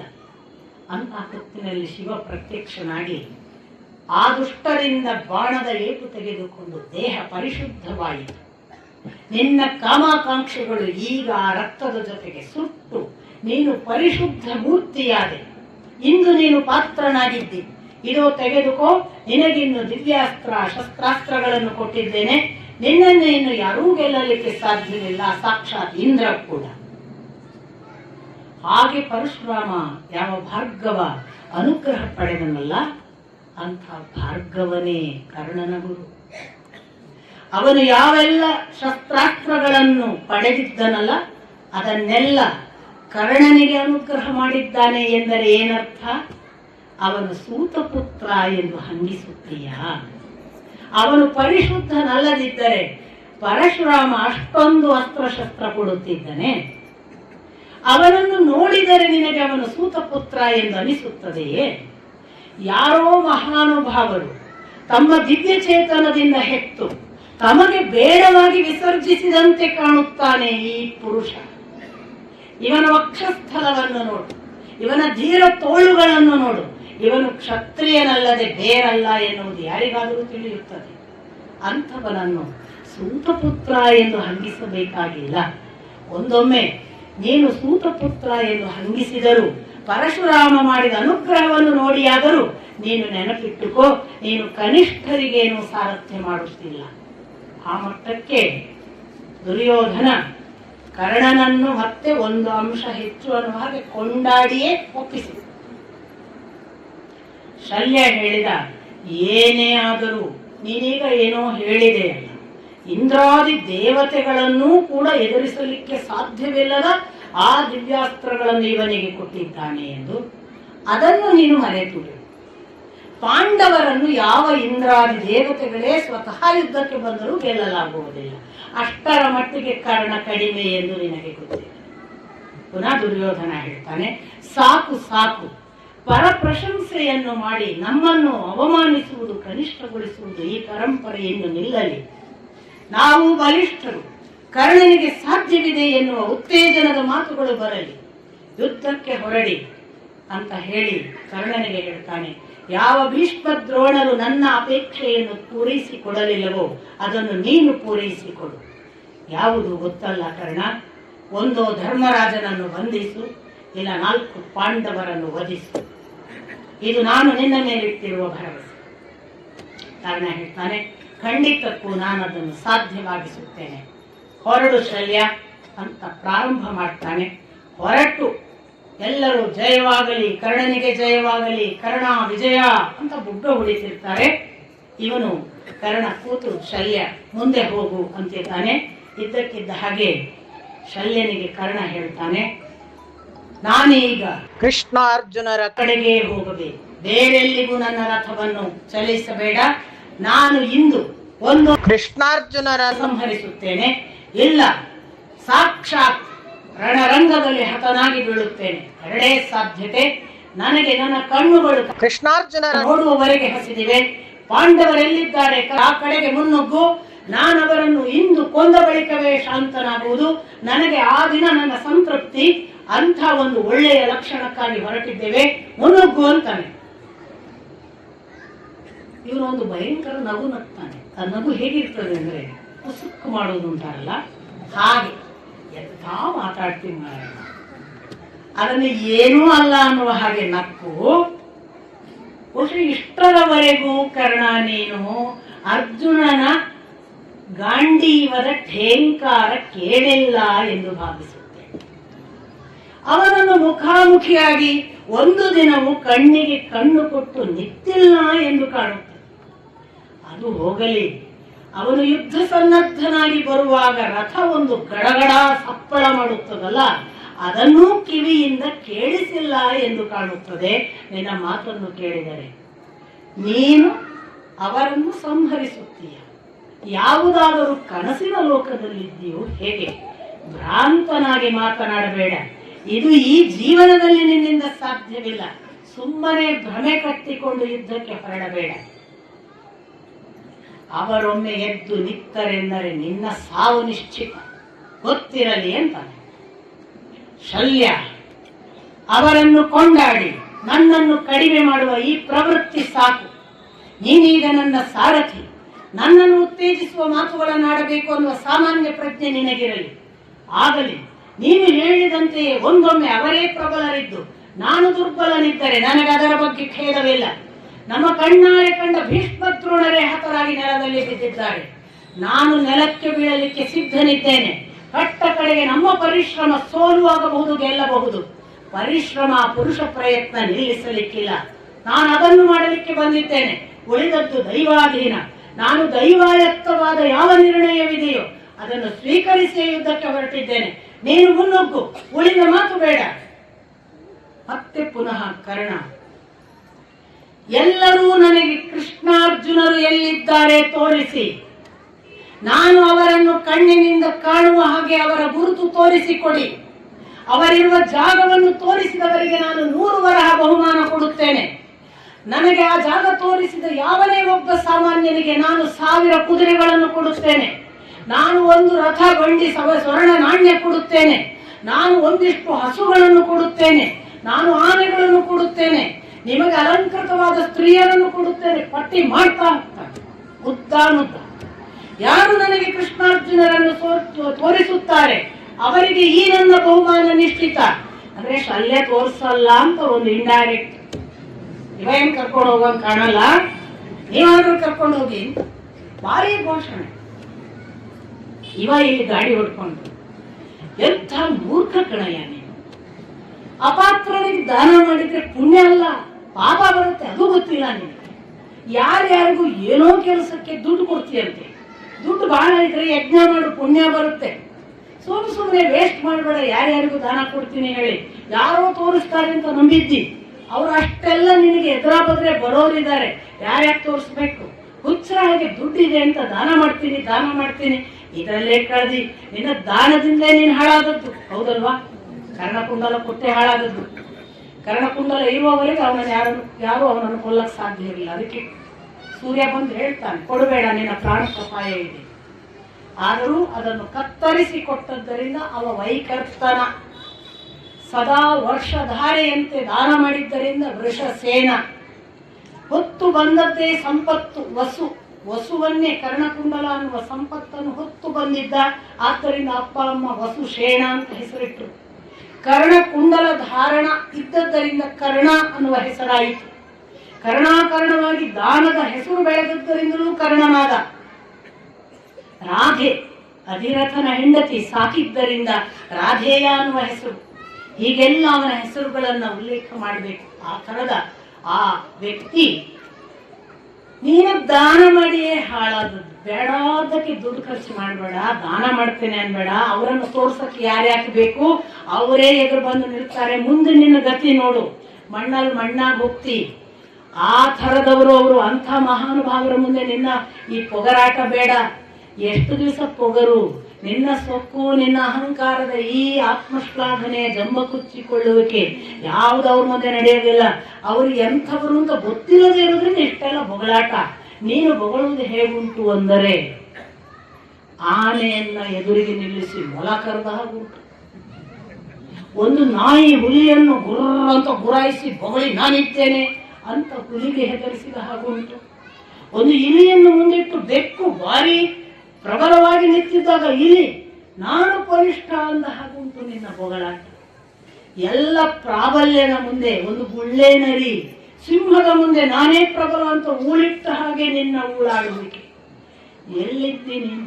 ಅವರೆಲ್ಲಿ ನೀನೆಲ್ಲಿ? ಪರ್ವತದಿಂದ ಧುಮುಕುತ್ತೇನೆ ಅಂತ ಹಾರಿದ ಹಾಗೆ, ಸಮುದ್ರಕ್ಕೆ ದೋಣಿ ಇಲ್ಲದೆ ದಾಟುತ್ತೇನೆ ಅಂತ ತೆರೆಗಳ ಮಧ್ಯೆ ಹಾರಿದ ಹಾಗೆ, ಇಡೀ ಭೂಮಂಡಲವನ್ನು ಗೆದ್ದು ತೋರಿಸುತ್ತೇನೆ ಅನ್ನುವ ಮಾತು ಯಾವುದು ನಿನ್ನ ಸಾಮರ್ಥ್ಯವಲ್ಲ ಕರ್ಣ. ನೆನಪು ಮಾಡಿಕೋ, ನೀನೊಂದು ಇಲಿ, ನೀನೊಂದು ಮೊಲ, ನೀನೊಂದು ನಾಯಿ, ನೀನು ಬರೇ ಗುಳ್ಳೆ ನರಿ. ಎಷ್ಟು ಬೊಗಳಿದರೇನು, ಎಷ್ಟು ಓಳಿಟ್ಟರೇನು. ನರಿ ಓಳಿಟ್ಟರೆ ಯಾರು ಓಡುತ್ತಾರೆ ಹೆದರಿ? ನಾಯಿ ಬೊಗಳಿದರೆ ಯಾವ ಹುಲಿ ಇಷ್ಟರವರೆಗೆ ಓಡಿದೆ? ಯಾವ ಮೊಲಕ್ಕೆ ಆನೆ ಭಯಪಟ್ಟದ್ದನ್ನು ನೋಡಿದ್ದೆ? ಇನ್ನೂ ನಿನ್ನ ಸಾಮರ್ಥ್ಯವೇನು, ಅವರ ಎತ್ತರವೇನು ಗೊತ್ತೇ ಇಲ್ಲದೆ ಗಡುಗುತ್ತೀಯಲ್ಲ. ನಿನ್ನ ಮಾತುಗಳನ್ನು ಕೇಳಿದರೆ ಎಲ್ಲಿ ನಗಬೇಕು ಗೊತ್ತಾಗುತ್ತಿಲ್ಲ. ಶಲ್ಯನ ಮಾತು ಕೇಳಿ ಮಹಾ ಕಠೋರ ವೇದನೆಗೆ ಒಳಗಾಗ್ತಾನೆ ಕರ್ಣ. ನೀನು ಮಿತ್ರನ ವೇಷದಲ್ಲಿರುವ ಶತ್ರು, ಬಹಿರಂಗದಲ್ಲಿ ಸಾರಥಿ, ಅಂತರಂಗದಲ್ಲಿ ದಿಕ್ಕು ತಪ್ಪಿಸಬೇಕೆಂದೇ ಬಂದವ. ಒಳಗೆ ಕುತಂತ್ರಗಳನ್ನು ಹೆಣೆದು ನನ್ನ ಸೋಲನ್ನು ಅಪೇಕ್ಷಿಸಿ ಹೊರಗೆ ಸಾರಥ್ಯದ ಜವಾಬ್ದಾರಿ ಹಿಡಿದು ಕುದುರೆ ನಡೆಸುವ ಹಾಗೆ ತೋರಿಸುತ್ತಿರುವವ. ನೀನು ನಮಗೆ ಬಂದು ನಮ್ಮನ್ನು ಕೆಡಿಸಲಿಕ್ಕೆ ಬಂದವನೇ ಹೊರತು ನಮ್ಮ ಪಕ್ಷ ಗೆಲ್ಲಿಸಲಿಕ್ಕೆ ಬಂದವನಲ್ಲ. ಅಂದಿನಿಂದಲೂ ನೀನು ಅವರ ಪಕ್ಷಪಾತಿ. ಮಿತ್ರನೆಂದು ಇವನಿಗೆ ಹೇಳಿಕೊಂಡು ಶತ್ರುಗಳೆಂದು ಅವರನ್ನು ಬಾಯಿಯಲ್ಲಿ ಹೇಳಿ ಅಂತರಂಗದಲ್ಲಿ ಅವರ ಮಿತ್ರತ್ವವನ್ನೇ ಮೆಚ್ಚಿಕೊಂಡು ನಡೆದವ. ನಿನ್ನ ಎಲ್ಲ ಮಾತುಗಳಿಂದ ಸ್ಪಷ್ಟವಾಗಿ ಗೊತ್ತಾಗುತ್ತಿದೆ ನನ್ನನ್ನು ಹೇಗಾದರೂ ಮಾಡಿ ಯುದ್ಧ ವಿಮುಖನನ್ನಾಗಿಸಬೇಕು ಎಂದು ನಿನ್ನ ಯೋಚನೆ. ನೀನು ಬೇಕಾದ ಮಾತುಗಳನ್ನು ಹೇಳು, ನಾನು ಯಾವುದೇ ಕಾರಣಕ್ಕೂ ಅರ್ಜುನನಿಗೆ ಹೆದರಿ ಯುದ್ಧ ವಿಮುಖನಾಗುವುದಿಲ್ಲ. ಅವನು ಆನೆಯೇ ಇರಲಿ, ಅವನು ವ್ಯಾಘ್ರನೇ ಇರಲಿ, ಅವನು ಸಮುದ್ರವೇ ಇರಲಿ, ಅವನು ಇನ್ನೇನೇ ನೀನು ಹೇಳಿದ ಸಿಂಹ ಅಥವಾ ಬಲಿಷ್ಠವಾದ ಬೆಕ್ಕು ಬೇಕಾದದ್ದಾಗಲಿ, ಅವನು ನನ್ನ ಮುಂದೆ ಇಂದು ಬರಲೇಬೇಕು. ಸೋಲು ಗೆಲುವುಗಳು ಏನಿದ್ದರೂ ದೈವಾಯತ್ತ ಎಂದು ನಾನು ಆಗಲೇ ಹೇಳಿದ್ದೇನೆ. ಆದರೆ ನೀನು ಯಾವ ಮಾತುಗಳನ್ನು ಆಡುವುದರಿಂದಲೂ ನಾನು ಯುದ್ಧ ವಿಮುಖನಾಗುವುದಿಲ್ಲ, ಇದು ಖಚಿತ. ನೀನು ಬೇಕಾದಷ್ಟು ಗಳವು, ನಾನು ಕೂಡ ನಿನ್ನಗೆ ಇಂಥದೇ ಕನಿಷ್ಠ ಮಾತುಗಳಿಂದ ಆಡಿಕೊಳ್ಳಬಹುದು. ಆಡಿರಲಿಲ್ಲ, ಈಗ ಇದು ಸಂದರ್ಭ ಅನಿಸುತ್ತದೆ. ಮದ್ರಕರು, ಮದ್ರ ದೇಶದವರ ಬಗ್ಗೆ ಜಗತ್ತಿನಲ್ಲಿರುವ ಪ್ರತೀತಿಗಳು ನಿನಗೆ ಗೊತ್ತಿಲ್ಲ ಎಂದು ಕಾಣಿಸುತ್ತದೆ. ನೀನೆಂಥವ ಗೊತ್ತಾ? ಮದ್ರ ದೇಶದ ಒಬ್ಬ ಪ್ರತಿನಿಧಿ ನೀನು. ಮದ್ರ ದೇಶದವರಿಗೆ ಏನು ಹೆಸರು ಗೊತ್ತೇನು? ಸ್ವಲ್ಪ ಜನಪದರ ಹಾಡುಗಳನ್ನು ನೆನಪು ಮಾಡಿಕೊ, ಸ್ತ್ರೀಯರು ಬಾಲಕರು ಹೇಳುವ ಗಾದೆಗಳನ್ನು ನೆನಪು ಮಾಡಿಕೊ. ಮದ್ರ ದೇಶದವರು ಎಂದರೆ ಮಿತ್ರರಾಗಲು ಲಾಯಕ್ಕಲ್ಲ, ಶತ್ರುಗಳಾಗಲು ಲಾಯಕ್ಕಲ್ಲ. ಇದು ನನ್ನ ಮಾತಲ್ಲ, ಜನರು ಹಾಡುವ ಹಾಡು. ಮದ್ರ ದೇಶದವರು ಸೌಹಾರ್ದದವರಲ್ಲ, ಹೃದಯ ವಿಹೀನರು. ಮದ್ರ ದೇಶದವರಿಗೆ ತಮಗೆ ಗಂಡು ಮತ್ತು ಹೆಣ್ಣು ಅನ್ನುವ ಸಂಬಂಧವಾದರಾಯಿತು. ತಂದೆ ತಾಯಿಯಾದೀತು, ಮಗ ಮಗಳಾದೀತು, ತಮ್ಮ ಅಣ್ಣ ತಂಗಿಯಾದೀತು. ಸಂಬಂಧಗಳ ಮರ್ಯಾದೆಗಳಿಲ್ಲದೆ ಕಾಮಕ್ಕಾಗಿ ಯಾವ ಸಂಘವನ್ನು ಮಾಡಬಲ್ಲವರು ಎನ್ನುವುದು ನಿಮ್ಮ ಬಗ್ಗೆ ಇರುವ ಕಥೆ. ಹಾಗಾಗಿ ನೀವು ಚಾರಿತ್ರ್ಯಹೀನರು, ನಿಮಗೆ ಚರಿತ್ರೆಯೇ ಇಲ್ಲ, ಕುಲಾಧಮರು. ನೀವು ಅಷ್ಟು ಮಾತ್ರವಲ್ಲ, ಸ್ತ್ರೀ ಸಂಘಕ್ಕೆ ನಿತ್ತರೆ ಯಾವ ಭಾಷೆಗೂ ಹೇಸದವರು. ನಿಮ್ಮ ಸ್ತ್ರೀ ಸಂಘದ ಕಥೆಗಳನ್ನು ಜನಪದರು ಹೀಗೆ ಹಾಡಿಕೊಳ್ಳುತ್ತಾರೆ. ಆ ಹೆಣ್ಣು ಮಕ್ಕಳೇನಾದರೂ ಗಂಡಸರ ಮುಂದೆ ಬಂದರೆ ಅವರು ಮಾಡುವ ವಸ್ತ್ರದ ಆ ವಿಕೃತ ಅಲಂಕಾರ, ತಮ್ಮನ್ನು ತಾವು ತೋರಿಸಿಕೊಳ್ಳುವ ಅವರ ಲಜ್ಜೆಗೇಡಿತನ, ಅದರ ಜೊತೆಗೆ ಅವರು ಗಂಡಸರನ್ನು ಒಲಿಸಲಿಕ್ಕೆ ಮಾಡುವ ಹಾಡುಗಳು, ಅದರ ಹಿಂದೆ ಇರುವಂತಹ ಅಶ್ಲೀಲ ಭಾಷೆ ಮತ್ತು ಅವರು ಕುಡಿದು ಮತ್ತರಾಗಿ ಹೆಣ್ಣು ಮಕ್ಕಳು ಕೂಡ ಮೈ ಮರೆತು ಮೈ ತೋರಿಸುವ ಅವರ ವರ್ತನೆ, ಇದು ಜನಸಾಮಾನ್ಯರಿಗೆ ಗೊತ್ತು. ಮದ್ರ ದೇಶ ಎಷ್ಟು ಅಸಂಸ್ಕೃತ ದೇಶ. ನೀನು ಆ ದೇಶದ ಪ್ರತಿನಿಧಿ. ಅಂಥ ಮದ್ರಕ ದೇಶದಲ್ಲಿ ಇನ್ನೂ ಅನೇಕ ಕೆಟ್ಟ ಕೆಟ್ಟ ಹೆಸರುಗಳು ನಿಮ್ಮ ಬಗ್ಗೆ ಇವೆ. ಒಂದು ಜನಸಂಬಂಧದ ದೃಷ್ಟಿಯಿಂದ ನೀವು ಯಾವುದಕ್ಕೂ ಲಾಯಕ್ಕಲ್ಲ ಅನ್ನುವುದು ಹೇಗೂ ಪ್ರತೀತಿ. ಇನ್ನೊಂದು, ಮೂತ್ರ ಕೂಡ ನಿತ್ತು ಮಾಡುವ ಅಸಂಸ್ಕೃತರು. ಎಲ್ಲ ಗಂಡಸರು ಕೇಳ್ಕೋಬೇಕು. ಮೂತ್ರ ಕೂಡ ನಿತ್ತು ಮಾಡುವ ಅಸಂಸ್ಕೃತರು. ನಿಮಗೆ ಧರ್ಮ ಎಂದು ಒಲಿಯುವುದಿಲ್ಲ, ಅಧರ್ಮವೇ ಇಂಥವರಿಗೆ ಕಟ್ಟಿಟ್ಟ ಬುತ್ತಿ. ಒಂದು ಕುಳಿತು ಮೂತ್ರ ಮಾಡಲಾಗದ ಲಜ್ಜೆಗೇಡಿಗಳು ಮದ್ರ ದೇಶದ ಗಂಡಸರು ಎಂದು ಜನಪ್ರತಿನಿಧಿಗಳು ಹಾಡಿಕೊಳ್ಳುತ್ತಾರೆ. ನಿಮಗೆ ಯಾವ ಧರ್ಮವಿದೆ ಎಂದು ನೀನು ಧರ್ಮದ ಮಾತಾಡುತ್ತ, ಯಾವ ಸನಾತನಗಳಿಗೆ ನೀನು ಪ್ರತಿನಿಧಿ ಎಂದು ನೀನು ನನಗೆ ಸನಾತನ ಧರ್ಮದ ಆ ವಿಜಯೋತ್ಸವದ ಬಗ್ಗೆ ಹೇಳುವುದು. ಅಧರ್ಮಿ, ಕುಲಾಧಮ, ವಂಶ ಪರಂಪರೆಯಿಂದ ಒಂದೇ ಒಂದು ಒಳ್ಳೆಯ ಹೆಸರಿಲ್ಲದವ, ಅಂತಹ ನೀಚ ಕುಲದ ಪ್ರತಿನಿಧಿ, ಹೆಣ್ಣು ಮಕ್ಕಳ ದೃಷ್ಟಿಯಿಂದ ಸಂಸ್ಕೃತಿ ಇಲ್ಲ, ಲಜ್ಜೆಗೇಡಿತನ ಎಂದು ಹೆಸರು ಪಡೆದವರು, ಕುಡಿದು ಮತ್ತರಾಗಿ ಕುಣಿಯುವ ಹೆಣ್ಣು ಮಕ್ಕಳನ್ನು ಸಂಘಕ್ಕಾಗಿ ಯಾವ ಲಜ್ಜೆ ಇಲ್ಲದೆ ಯಾವ ಹೆಣ್ಣನ್ನು ಯಾವ ಗಂಡು ಸೇರುವ ನಿಮ್ಮ ಲಜ್ಜೆಗೇಡಿತನ, ಇಂಥ ಪಶು ಸಂಸ್ಕೃತಿ ಅಂತ ಭಾವಿಸುವುದಕ್ಕಿಂತ ಕನಿಷ್ಠರಾದ ನೀವು, ಪಶುಗಳಿಗಾದರೂ ಒಂದು ಮರ್ಯಾದೆ ಇದೆ, ಅದಕ್ಕಿಂತ ಕನಿಷ್ಠರಾದ ನಿಮ್ಮನ್ನು ನಾನು ಈಗ ಗೌರವಿಸಬೇಕು ಎಂದು ನೀನು ಈ ಉತ್ತರಗಳನ್ನು ಅಥವಾ ಈ ಮಾತುಗಳನ್ನು ಆಡುತ್ತಿದ್ದೀಯಾ? ಅಸಂಸ್ಕೃತ, ಅಧರ್ಮಿ, ಮದ್ರ ದೇಶದ ಕೆಟ್ಟ ಕುಲದ ಒಬ್ಬ ಪ್ರತಿನಿಧಿ ಸಾರಥಿಯಾಗಿ ಕೂತದ್ದು ಒಂದು ತಪ್ಪಿಗೆ ನಾನು ಸುಮ್ಮನೆ ನಿನ್ನನ್ನು ತಡೆದುಕೊಂಡಿದ್ದೇನೆ. ಇನ್ನೊಂದು ಕಾರಣವಿದೆ ನಿನ್ನನ್ನು ತಡೆದುಕೊಳ್ಳಲಿಕ್ಕೆ. ನನ್ನ ಮನಸ್ಸಿನಲ್ಲಿ ಕೃಷ್ಣಾರ್ಜುನರನ್ನು ಕೊಲ್ಲಬೇಕು ಅನ್ನುವ ಏಕಚಿತ್ತ ಬಿಟ್ಟರೆ ಇನ್ನೊಂದು ಕಡೆ ಮನಸ್ಸು ಹೊರಳುತ್ತಿಲ್ಲ. ಅದನ್ನು ಚಂಚಲಗೊಳಿಸಲಿಕ್ಕೆ ನನಗೆ ಇಷ್ಟವಿಲ್ಲದ್ದರಿಂದ ನೀನು ಬದುಕಿಕೊಂಡಿದ್ದಿ. ಅಷ್ಟು ಮಾತ್ರವಲ್ಲ, ನನ್ನ ದೊರೆ ನಿನ್ನನ್ನು ಕಳಿಸುವಾಗ ನೀನು ಒಂದು ನಿಬಂಧನೆಯನ್ನು ಅವನಿಗೆ ಹೇಳಿದ್ದಿ. ನನಗಿಷ್ಟ ಬಂದಂತೆ ಮಾತನಾಡುತ್ತೇನೆ, ತಡೆದುಕೊಳ್ಳಬೇಕು. ನನ್ನ ದೊರೆ ನನ್ನ ಸಮ್ಮುಖದಲ್ಲಿ ಅದಕ್ಕೆ ಆಗಲಿ ಎಂದು ಒಪ್ಪಿಗೆ ಕೊಟ್ಟಿದ್ದಾನೆ. ಈಗ ನಾನು ನಿನ್ನನ್ನು ಕೊಂದರೆ ಅದು ನನ್ನ ದೊರೆ ಮಾತು ತಪ್ಪಿದ ಅಪವಾದವಾಗುತ್ತದೆ, ಅದಕ್ಕೆ ಸಹಿಸಿಕೊಂಡಿದ್ದೇನೆ. ಮೂರನೆಯದು, ಎಲ್ಲಕ್ಕಿಂತ ಹೆಚ್ಚಾಗಿ ನಾನೂ ಕೂಡ ನೀನು ಮಾತನಾಡಿದರೆ ಸಹಿಸಿಕೊಳ್ಳುತ್ತೇನೆ ಎಂದಿದ್ದೇನೆ. ಆ ಮಾತನ್ನು ಉಳಿಸಲಿಕ್ಕಾಗಿ ನಾನು ನಿನ್ನನ್ನು ಕೊಲ್ಲದೆ ಬಿಟ್ಟಿದ್ದೇನೆ. ಈ 3 ಕಾರಣಗಳು ಮತ್ತು ನನ್ನ ಏಕಚಿತ್ತವಾಗಿ ಕೃಷ್ಣಾರ್ಜುನರ ಕಡೆಗೆ ಎಳೆಯುತ್ತಿರುವ ನನ್ನ ಬುದ್ಧಿ, ಇದರಿಂದ ನೀನು ಬದುಕಿ ಉಳಿದಿದ್ದಿ. ಇನ್ನೊಮ್ಮೆ ಇಂಥ ಮಾತುಗಳನ್ನಾಡಿದರೆ ನನ್ನ ಗದೆಯಿಂದ ನಿನ್ನ ತಲೆ ಒಡೆದು ನಿನ್ನನ್ನು ಎಲ್ಲವಾಗಿಸುತ್ತೇನೆ, ಬಾಯಿ ಮುಚ್ಚಿ ಮುನ್ನಡೆಸು. ಇದಕ್ಕೆ ಪ್ರತ್ಯುತ್ತರ ಶಲ್ಯ ಏನ್ ಕೊಟ್ಟ? ಮತ್ತೆ ಸುದೀರ್ಘ ಕಥೆ, ಯುದ್ಧವೇ ಆಗಲಿಲ್ಲ. ನಾನು ಮೊನ್ನೆ ದಿನ ನಿಮಗೆ ಹೇಳಿದೆ, ನಾವು ಬಹಳ ದೂರ ದಾರಿ ನಡೀಲಿಕ್ಕಿರ್ತದೆ. ಒಳ್ಳೆ ಡ್ರೈವರ್ ಸಿಕ್ಕ ಪುಣ್ಯ. ಆ ಡ್ರೈವರು ಕೂತ್ಕೊಂಡು ನಾವು ಒಂದು ಸ್ವಲ್ಪ ಹೊತ್ತಾಗೋದ್ರೊಳಗಾಗಿ ಭಾರೀ ಭಾರೀ ಜ್ಞಾನಿಯ ಹಾಗೆ ಅದು ಇದು ನಮಗೆ ಉಪದೇಶ ಮಾಡುವ ಹಾಗೂ ನಮಗೆ ಗೊತ್ತೇ ಇಲ್ಲ ಅನ್ನುವ ಹಾಗೆ ತನ್ನ ಕಥೆಯೋ ಪುರಾಣವೋ ಹೇಳ್ಕೊಂಡು ಹಂಗಾಗಿತ್ರಿ ಹೆಂಗಾಗಿತ್ರಿ ಅಂತ ಮುಂದುವರಿಸ್ತಾ ಹೋದ್ರೆ ಏಟೋಕ್ ಸಹಿಸ್ಬೇಕು. ಮತ್ತೆ ನನ್ನ ಗುರುಗಳು ನೆನಪಾಗ್ತಾರೆ. ಜಮೀರ್ ಅಂತ ಜಮಖಂಡಿಯ ಡ್ರೈವರ್ ನಾನು ಬಂದಾಗ,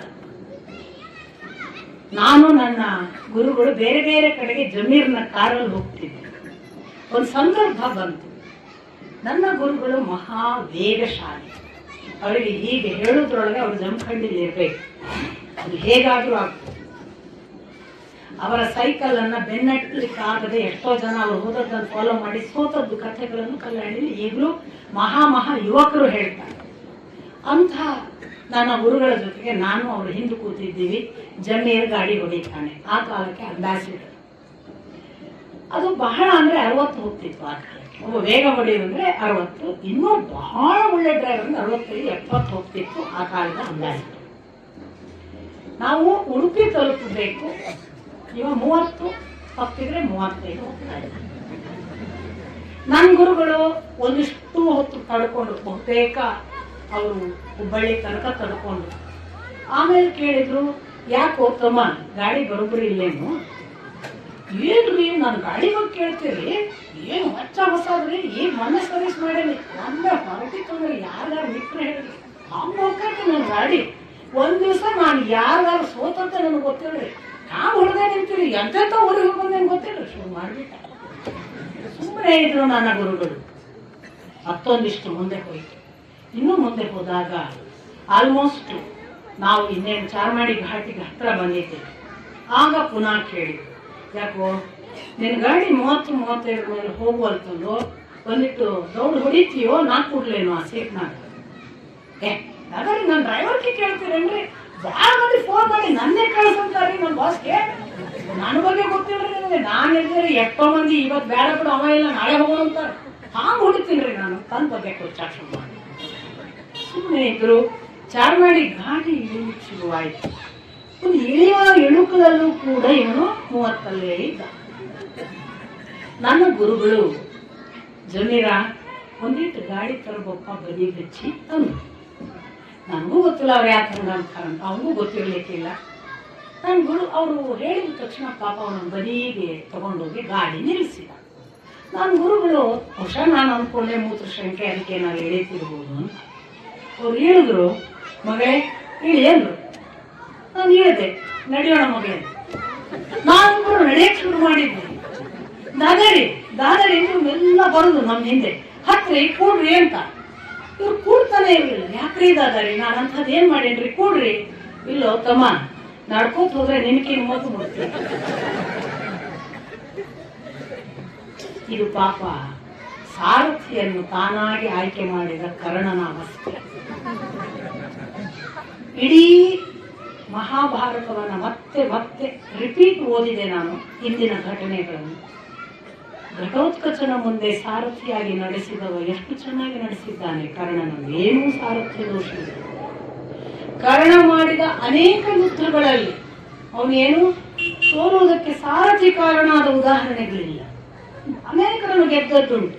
ಸಹದೇವನನ್ನು ಗೆದ್ದಿದ್ದಾನೆ, ನಕುಲನನ್ನು ಗೆದ್ದಿದ್ದಾನೆ, ಭೀಮನನ್ನು ಗೆದ್ದಿದ್ದಾನೆ, ಸಾಕ್ಷಾತ್ ದೃಷ್ಟದ್ಯುಮ್ನನ ಜೊತೆಗೆ ಬೇರೆ ಬೇರೆ ಸಂದರ್ಭಗಳ ಮುಖಾಮುಖಿಯಲ್ಲಿ ಎಲ್ಲಿಯೂ ಕೂಡ ಕರ್ಣನಿಗೆ ಸಾರಥಿ ಚ್ಯುತನಾದ ಅಥವಾ ದೋಷ ಮಾಡಿದ ಒಂದೇ ಒಂದು ಉಲ್ಲೇಖ ನಿಮಗೆ ಸಿಗಲ್ಲ. ಮತ್ತೊಮ್ಮೆ ಪುನರವಲೋಕನ ಮಾಡಿದೆ. ಎಲ್ಲಾ ಸರಿ ಇದ್ದಾಗ ಮೈ ಮೇಲೆ ತಾನೇ ಹೇಳ್ಕೊಂಡ ಯಾಕೆ ಹೊಸ ಸಮಸ್ಯೆಯನ್ನು? ಸಾರಥಿಯನ್ನು ಬದಲಾಯಿಸು ಅಂತ ಹೇಳಿಸಿದ್ದು ಯಾವುದು? ನಾನು ಬುದ್ಧಿ ಉಪಯೋಗಿಸಿ ಮಾತನಾಡುತ್ತಿದ್ದೇನೆ ಅಂತ ಬೇರೆ ಫಸ್ಟ್ ಸೆಂಟೆನ್ಸ್. ನಾವು ಯಾವಾಗ ತುಂಬ ಕನ್ಫ್ಯೂಷನ್ ಉಂಟು, ಅವಾಗ ಹೇಳೋದು ನಾನು ಬಾಡಿ ಕಾನ್ಷಿಯಸ್, ನಾನು ಕರೆಕ್ಟ್ ಹೇಳ್ತಿದ್ದೇನೆ ಅಂತ. ಇದು ಅವನಿಗೇನೋ ಪ್ರಾಬ್ಲಮ್ ಆಗಿದೆ ಅಂತ ನನಗೆ ಕಾಣುತ್ತೆ. ಅವನ ಮೆಂಟಲ್ ಒಂದು ಸ್ಟೆಬಿಲಿಟಿ ಒಂದು ಥರ ಚಾಂಚಲ್ಯಕ್ಕೆ ಒಳಗಾಗಿ, ಅವನಿಗೆ ಏನೋ ಸ್ಥಿರತೆ ಇಲ್ಲ, ಏನೇನೋ ದೋಷ ಹುಡುಕ್ತಿದ್ದಾನೆ. ಹಂಗಾಗ್ತದೋ ಇಲ್ಲೋ, ತಂಗಾಗ್ತದೋ ಇಲ್ಲೋ, ಆಗದೇ ಇರುವುದಕ್ಕೆ ನನಗಾಗಲ್ಲ ಅಂತ ಹೆಂಗೆ ಹೇಳೋದು, ನನಗೆ ಸಾರಥಿ ಸರಿ ಇಲ್ಲ ಹೇಳೋಣ, ಏನೋ ಪ್ರಾಬ್ಲಮ್ ಆಗಿದೆ, ಒಂದು ಚಾನ್ಸ್.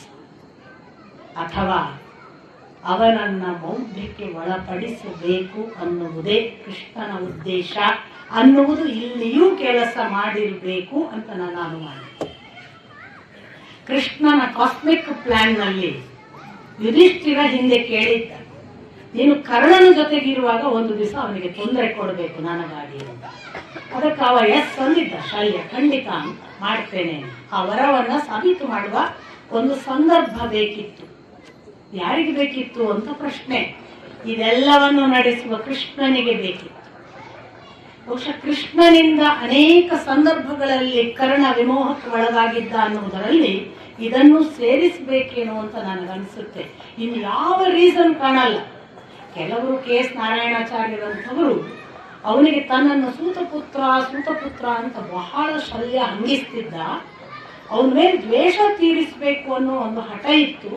ಅದಕ್ಕಾವತ್ತು ಶಲ್ಯನನ್ನು ಕರೆದ ಅಂತ ಒಂದು ವಿವರಣೆ ಕೊಡ್ತಾರೆ. ಇದಕ್ಕೆ ಸಾಧಾರವಾದ ಯಾವ ಮಾತುಕತೆಗಳು ನಮಗೆ ಸಿಗೋದಿಲ್ಲ, ಎಕ್ಸೆಪ್ಟ್ ಶಲ್ಯ ಅಲ್ಲಿ ಹೇಳಿದ್ದು ಬಿಟ್ರೆ. ಆ ಕ್ಷಣ ಹೇಳಿದ, ನನ್ನನ್ನು ಸೂತಪುತ್ರನಿಗೆ ನೀನು ಸಾರಥಿ ಮಾಡಬೇಡ ಅಂತ.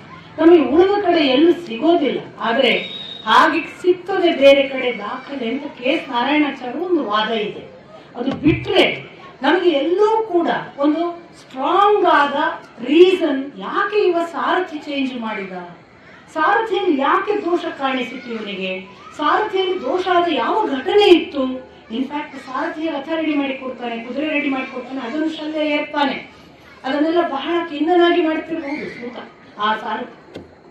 ಆದರೆ ಕರ್ಣನಿಗೆ ಹಾಗೊಂದು ಪ್ರಚೋದನೆ. ನಾನು ಹಿಂದೆ ಒಂದು ದಿವಸ ನಿಮಗೆ ಹೇಳಿದ್ದೆ, ಕೊರೋನಾ ಬಂದದ್ದು ಚೀನಾದಿಂದ ಅಂತ ನಾವು ಒಬ್ಬೆ ಹೊಡಿತೇವೆ. ಚೀನಾದವರ ತಲೆಯಲ್ಲಿ ಇದನ್ನು ಬಿಟ್ಟವರು ಯಾವ ಯೋಚನೆ ಮಾಡಿ, ತಾನಾಗಿ ಇಲ್ಲಿ ಏನು ಸಂಭವಿಸುವುದಿಲ್ಲ ಅನ್ನುವ ಒಂದು ಪೂರ್ವ ನಿಶ್ಚಿತ ರಾಗ ಇಲ್ಲಿ ನಡೆಯುತ್ತಿದೆ ಅನ್ನುವುದನ್ನು ನಂಬಿದವರಿಗೆ ಅರ್ಥ ಆಗುತ್ತೆ. ಇದರ ಹಿಂದೆ ಯಾವನೋ ಒಬ್ಬ ಪ್ರಚೋದಿಸ್ತಾನಲ್ಲ, ಅವನ ಕೆಲಸ ಅಂತ ಭಾವಿಸಿದಾಗ ಕರ್ಣನನ್ನು ಕೃಷ್ಣ ಆ ದಿವಸ ಮೋಡಿಗೆ ಒಳಪಡಿಸಿ ಹೀಗೊಂದು ಮನಸ್ಥಿತಿ ಬದಲಾಯಿಸಿ ಚಾಂಚಲ್ಯದಿಂದ ಸಾರಥ್ಯ ಚೇಂಜ್ ಮಾಡುವಾಗೆ ಮಾಡಿರ್ಬೇಕು. ಒಂದೇ ಮಾತಿಗೆ ಕೃಷ್ಣನ ಸಮಾನ ನೀನು ಅಂದು ಕೂಡಲೇ ಶಲ್ಯ ಒಪ್ಪಿಕೊಂಡದ್ದು ಯಾಕೆ ನಂಗನ್ಸುದು, ಆ ಕ್ಷಣ ಅವನಿಗೆ ಯುಧಿಷ್ಠಿರನ ಜೊತೆಗೆ ಕೊಟ್ಟ ಮಾತು ನೆನಪಾಗಿರ್ಬೇಕು. ಓ, ನಂಗೆ ಇದೊಂದು ಒಳ್ಳೆಯ ಅವಕಾಶ. ಅವ ಕೃಷ್ಣನಿಗೆ ಸಮಾನ ಅಂತ ಖಂಡಿತ ಒಪ್ಪಿಕೊಂಡದ್ದಲ್ಲ. ಯಾಕಂದ್ರೆ ಥ್ರೂ ಔಟ್ ಹೇಳ್ತಾನೆ, ಕೃಷ್ಣ ಎಲ್ಲಿ ಅರ್ಜುನ, ನೀನೆಲ್ಲಿ ಗೆಲ್ತಿ, ಪದೇ ಕೊಂಡಾಡ್ತಾನೆ ಅವ ಶಲ್ಯ. ಅದರಿಂದ ಅವ ಕೃಷ್ಣ ಸಮಾನ ಅಂದದ್ದಕ್ಕೆ ಒಪ್ಪಿದ್ದಲ್ಲ, ಅವನೊಳಗೆ ಇದು ಕೆಲಸ ಮಾಡಿರ್ಬೇಕು. ಯುಧಿಷ್ಠಿರನಿಗೆ ಒಂದು ದಿನ ನಾನು ಕರ್ಣನನ್ನ ಬಹಳ ದಣಿಸ್ತೇನೆ ಅಂತ ಮಾತು ಕೊಟ್ಟಿದ್ದೇನೆ, ಅವನನ್ನು ಹೇಗಾದ್ರೂ ಕುಚೇಷ್ಟೆಯಿಂದ ದಣಿಸೋಕೆ ಒಳ್ಳೆ ಅವಕಾಶ ಅಂತ. ಬಹುಶಃ ಈ ಮಾತು ಶಲ್ಯನಿಗೆ ಕೆಲಸ ಮಾಡುವ ಹಾಗೆ ಮತ್ತು ಕರ್ಣನನ್ನು ವಿಚಲಿತನನ್ನಾಗಿ ಮಾಡುವ ಹಾಗೆ ಕೃಷ್ಣನ ಸೂತ್ರಧಾರತ್ವ ಕೆಲಸ ಮಾಡಿದೆ ಅನ್ನುವ ನೆನಪನ್ನು ನಿಮಗೆ ಮಾಡ್ತಾ, ಇಷ್ಟು ದಿನ ನಡೆದ ಏನು ಮಾತುಕತೆ ಇದ್ದರೂ ಇದು ಒಳ್ಳೆಯ ರೀತಿಯಿಂದ ನಡೆದಿದ್ದರೆ ಮತ್ತು ಇದು ಸುಸೂತ್ರವಾಗಿ ನಿಮಗೆಲ್ಲ ಭಕ್ತಿಯಿಂದ ಮುಟ್ಟಿದ್ದರೆ ಎಲ್ಲಕ್ಕೂ ಆ ಭಗವಂತ ಅನುಗ್ರಹ ಕಾರಣ. ನಾನು ನಿಮಿತ್ತ ಮಾತ್ರ, ನನಗೆ ಏನೂ ಗೊತ್ತಿಲ್ಲ ಅನ್ನೋದನ್ನು ನಾನು ಮತ್ತೊಮ್ಮೆ ನಿಮಗೆ ಪ್ರಸ್ತುತಪಡಿಸಿ, ಸಾಕ್ಷಾತ್ ಈ ದೇವ ಸಾಕ್ಷಿಯಾಗಿ ನನಗೆ ಏನೂ ಗೊತ್ತಿಲ್ಲ. ನಾನು ಇಲ್ಲಿ ಬಂದು ನಿಲ್ಲುವವರೆಗೂ ನಾನು ಓದಿದ್ದು ನನಗೆ ನೆನಪುಂಟಾ ಇಲ್ಲವಾ ಗೊತ್ತಿರುವುದಿಲ್ಲ. ನಾನು ನೆನಪು ಮಾಡಿ ಬಾಯಿಪಾಠ ಮಾಡುವ ವಿಷಯವೂ ಅಲ್ಲ. ಒಂದು ಪುಸ್ತಕವನ್ನು 600 ಪುಟ ಓದಿ ನೆನಪು ಮಾಡುವಷ್ಟು ಸಮಯಾವಕಾಶವೂ ನನಗಿಲ್ಲ. ನಾನು ಸುಮ್ಮನೆ ಓದ್ತೇನೆ, ಓದಿದ್ದನ್ನು ಅಲ್ಲಿ ನಮಸ್ಕಾರ ಮಾಡಿ ಬರ್ತೇನೆ. ದೇವರೇ, ನಿನಗೆ ಇಚ್ಛೆ ಇದ್ದರೆ ನುಡಿಸು. ನನಗೆ ಇಲ್ಲಿ ಪುಟಗಳು ತೆರೀತಾವೆ. ಅವನ ಇಚ್ಛೆ. ಇದಕ್ಕೆ ಕಾರಣ ನನ್ನ ಪೂರ್ವಜರಾದ ನನ್ನ ಅಜ್ಜ ಪಡುಮನ್ನೂರು ನಾರಾಯಣಾಚಾರ್ಯರನ್ನು, ಈ ಪರಂಪರೆಯನ್ನು ನಡೆಸಿಕೊಂಡು ಬಂದ ನನ್ನ ತಂದೆ ಧನಂಜಯ ಗೋವಿಂದಾಚಾರ್ಯರನ್ನು ನನ್ನನ್ನು ಬೇರೆ ದಾರಿಗೆ ನಡೆಸ್ತಾ ಈ ದಾರಿಯಲ್ಲೂ ಕೂಡ ನೀನು ಮಾಡಿ ತೋರಿಸು ಅನ್ನುವ ಹಾಗೆ ನನ್ನ ಬೆನ್ನಿಗೆ ನಿಂತು ನಡೆಸುವ ನನ್ನ ಗುರುಗಳಾದ ಸತ್ಯಕಾಮರನ್ನು ಸದಾ ಬಾಲ್ಯದಿಂದ ಕಾಯ್ದು ಅನೇಕ ಸಂದರ್ಭಗಳಲ್ಲಿ ವಿಚಲಿತನಾಗಿ ದಿಕ್ಕು ತೋರದಾಗ ಕನಸಿನಲ್ಲಿ ಬಂದು ಅನೇಕ ದಾರಿ ತೋರಿಸಿದ ಪರಮಪೂಜ್ಯ ರಾಘವೇಂದ್ರ ಸ್ವಾಮೀಜಿಯವರನ್ನು ಕೂಡ ನೆನಪಿಸಿಕೊಂಡು ಈ ಇಷ್ಟೂ ಸಂಗತಿಗಳಿಗೆ ಅವರೆಲ್ಲ ಕಾರಣರು, ಅವರ ಪದತಲಕ್ಕೆ ಇದಿಷ್ಟನ್ನು ಸಮರ್ಪಿಸಿ ಇಂಥದೊಂದು ಮಾತಿಗೆ ಕಾರಣರಾದ ರಾಘವೇಂದ್ರಣ್ಣ, ಅರುಣಣ್ಣ ಎಲ್ಲ ಭಕ್ತರು, ಜಮಖಂಡಿಯ ನಿಮ್ಮ 10 ದಿನಗಳ ನೀವು ನಿರಂತರವಾಗಿ ಬಂದು ಇಷ್ಟು ಪ್ರೀತಿಯಿಂದ ಕೂತು ಇಷ್ಟು ಭಕ್ತಿಯಿಂದ ಕೇಳುವ ನಿಮ್ಮ ಪ್ರೀತಿ, ನಿಮ್ಮ ಭಕ್ತಿ ಎಲ್ಲಕ್ಕೂ ನಮಿಸಿ, ದ್ರೋಣಪರ್ವ ಕೇಳುವುದು ಅಂದರೆ ವೇದಾಧ್ಯಯನ ಮಾಡಿದ ಫಲ ಅಂತ ಉಲ್ಲೇಖ ಇದೆ. ಯಾರಾದರೂ ವೇದಾಧ್ಯಯನ ಮಾಡದೇ ಇದ್ದರೆ ದ್ರೋಣಪರ್ವ ಕೇಳಿದರೆ ಸಾಕು ಅಂತ ಅನ್ನುವವರೆಗೆ ಬೇರೆ ಬೇರೆ ಭಕ್ತಿ ಸಾಧ್ಯತೆಗಳನ್ನು ಆ ಮಹಾಭಾರತ ಕೃತಿ ಹೇಳುತ್ತೆ. ಅದೆಲ್ಲವನ್ನ ಕೇಳಿ ನೀವು ಕೂಡ ಅಂಥದ್ದೊಂದು ಭಕ್ತಿಯ ಸ್ಪಂದನವನ್ನು ಕೊಟ್ಟು ಈ ಮಾತುಗಳನ್ನು ಸಾಧ್ಯವಾಗಿಸಿದ್ದೀರಿ. ನಮ್ಮ ಮಾತುಗಳು ಎದುರಿನವರ ಪ್ರತಿಸ್ಪಂದನಕ್ಕೆ ಅನುಗುಣವಾಗಿ ಹುಟ್ಟುತ್ತವೆ. ಎದುರಿನವರ ಪ್ರತಿಸ್ಪಂದನ ಕನಿಷ್ಠವಿದ್ದರೆ ನಮ್ಮ ಮಾತು ಕೂಡ ಉನ್ನತವಾಗಲಿಕ್ಕಾಗೋದಿಲ್ಲ. ಹಾಗೊಂದು ಮುಟ್ಟುವ ಸಂವೇದನೆಯನ್ನು ನೀವು ಒದಗಿಸಿದ್ದಕ್ಕೆ, ನಿಮ್ಮ 10 ದಿನದ ಈ ನಿರಂತರ ದೃಢ ಭಕ್ತಿಯ ಉಪಸ್ಥಿತಿಗೆ ಮತ್ತು ಅದರ ತಾಳ್ಮೆ, ಸಂಯಮ ಮತ್ತು ನಿರಂತರ ಕೇಳುವಿಕೆಯ ನಿಮ್ಮ ಚಿತ್ತ ಏಕಾಗ್ರತೆಗೆ ಎಲ್ಲಕ್ಕೂ ನಮಿಸಿ, ಇಂಥದ್ದೊಂದು ಕೆಲಸ ನನ್ನಿಂದ ಸಾಧ್ಯ ಮಾಡಿಸಿಕೊಟ್ಟ ಎಲ್ಲ ಅಣ್ಣಂದಿರನ್ನು ಕೂಡ ಬಹಳ ಗೌರವದಿಂದ ನಮಸ್ಕರಿಸಿ, ನನ್ನ ದೋಷಗಳನ್ನು ದಯವಿಟ್ಟು ನನಗೆ ಬಿಟ್ಟು ನನ್ನ ಒಳಿತುಗಳನ್ನಷ್ಟೇ ನೀವು ಸ್ವೀಕರಿಸಿ, ನಾನು ಆದಷ್ಟು ಬೇಗ ಇಂಥ ಒಳ್ಳೆಯ ಕಾರ್ಯಗಳನ್ನು ಮಾಡ್ತಾ ಇಲ್ಲವಾಗುವ ಹಾಗೆ ನನ್ನನ್ನು ಆಶೀರ್ವದಿಸಿ ಅಂತ ಪ್ರಾರ್ಥಿಸ್ತಾ ನನ್ನ ಮಾತು ಮುಗಿಸ್ತೀನಿ. ನಮಸ್ಕಾರ.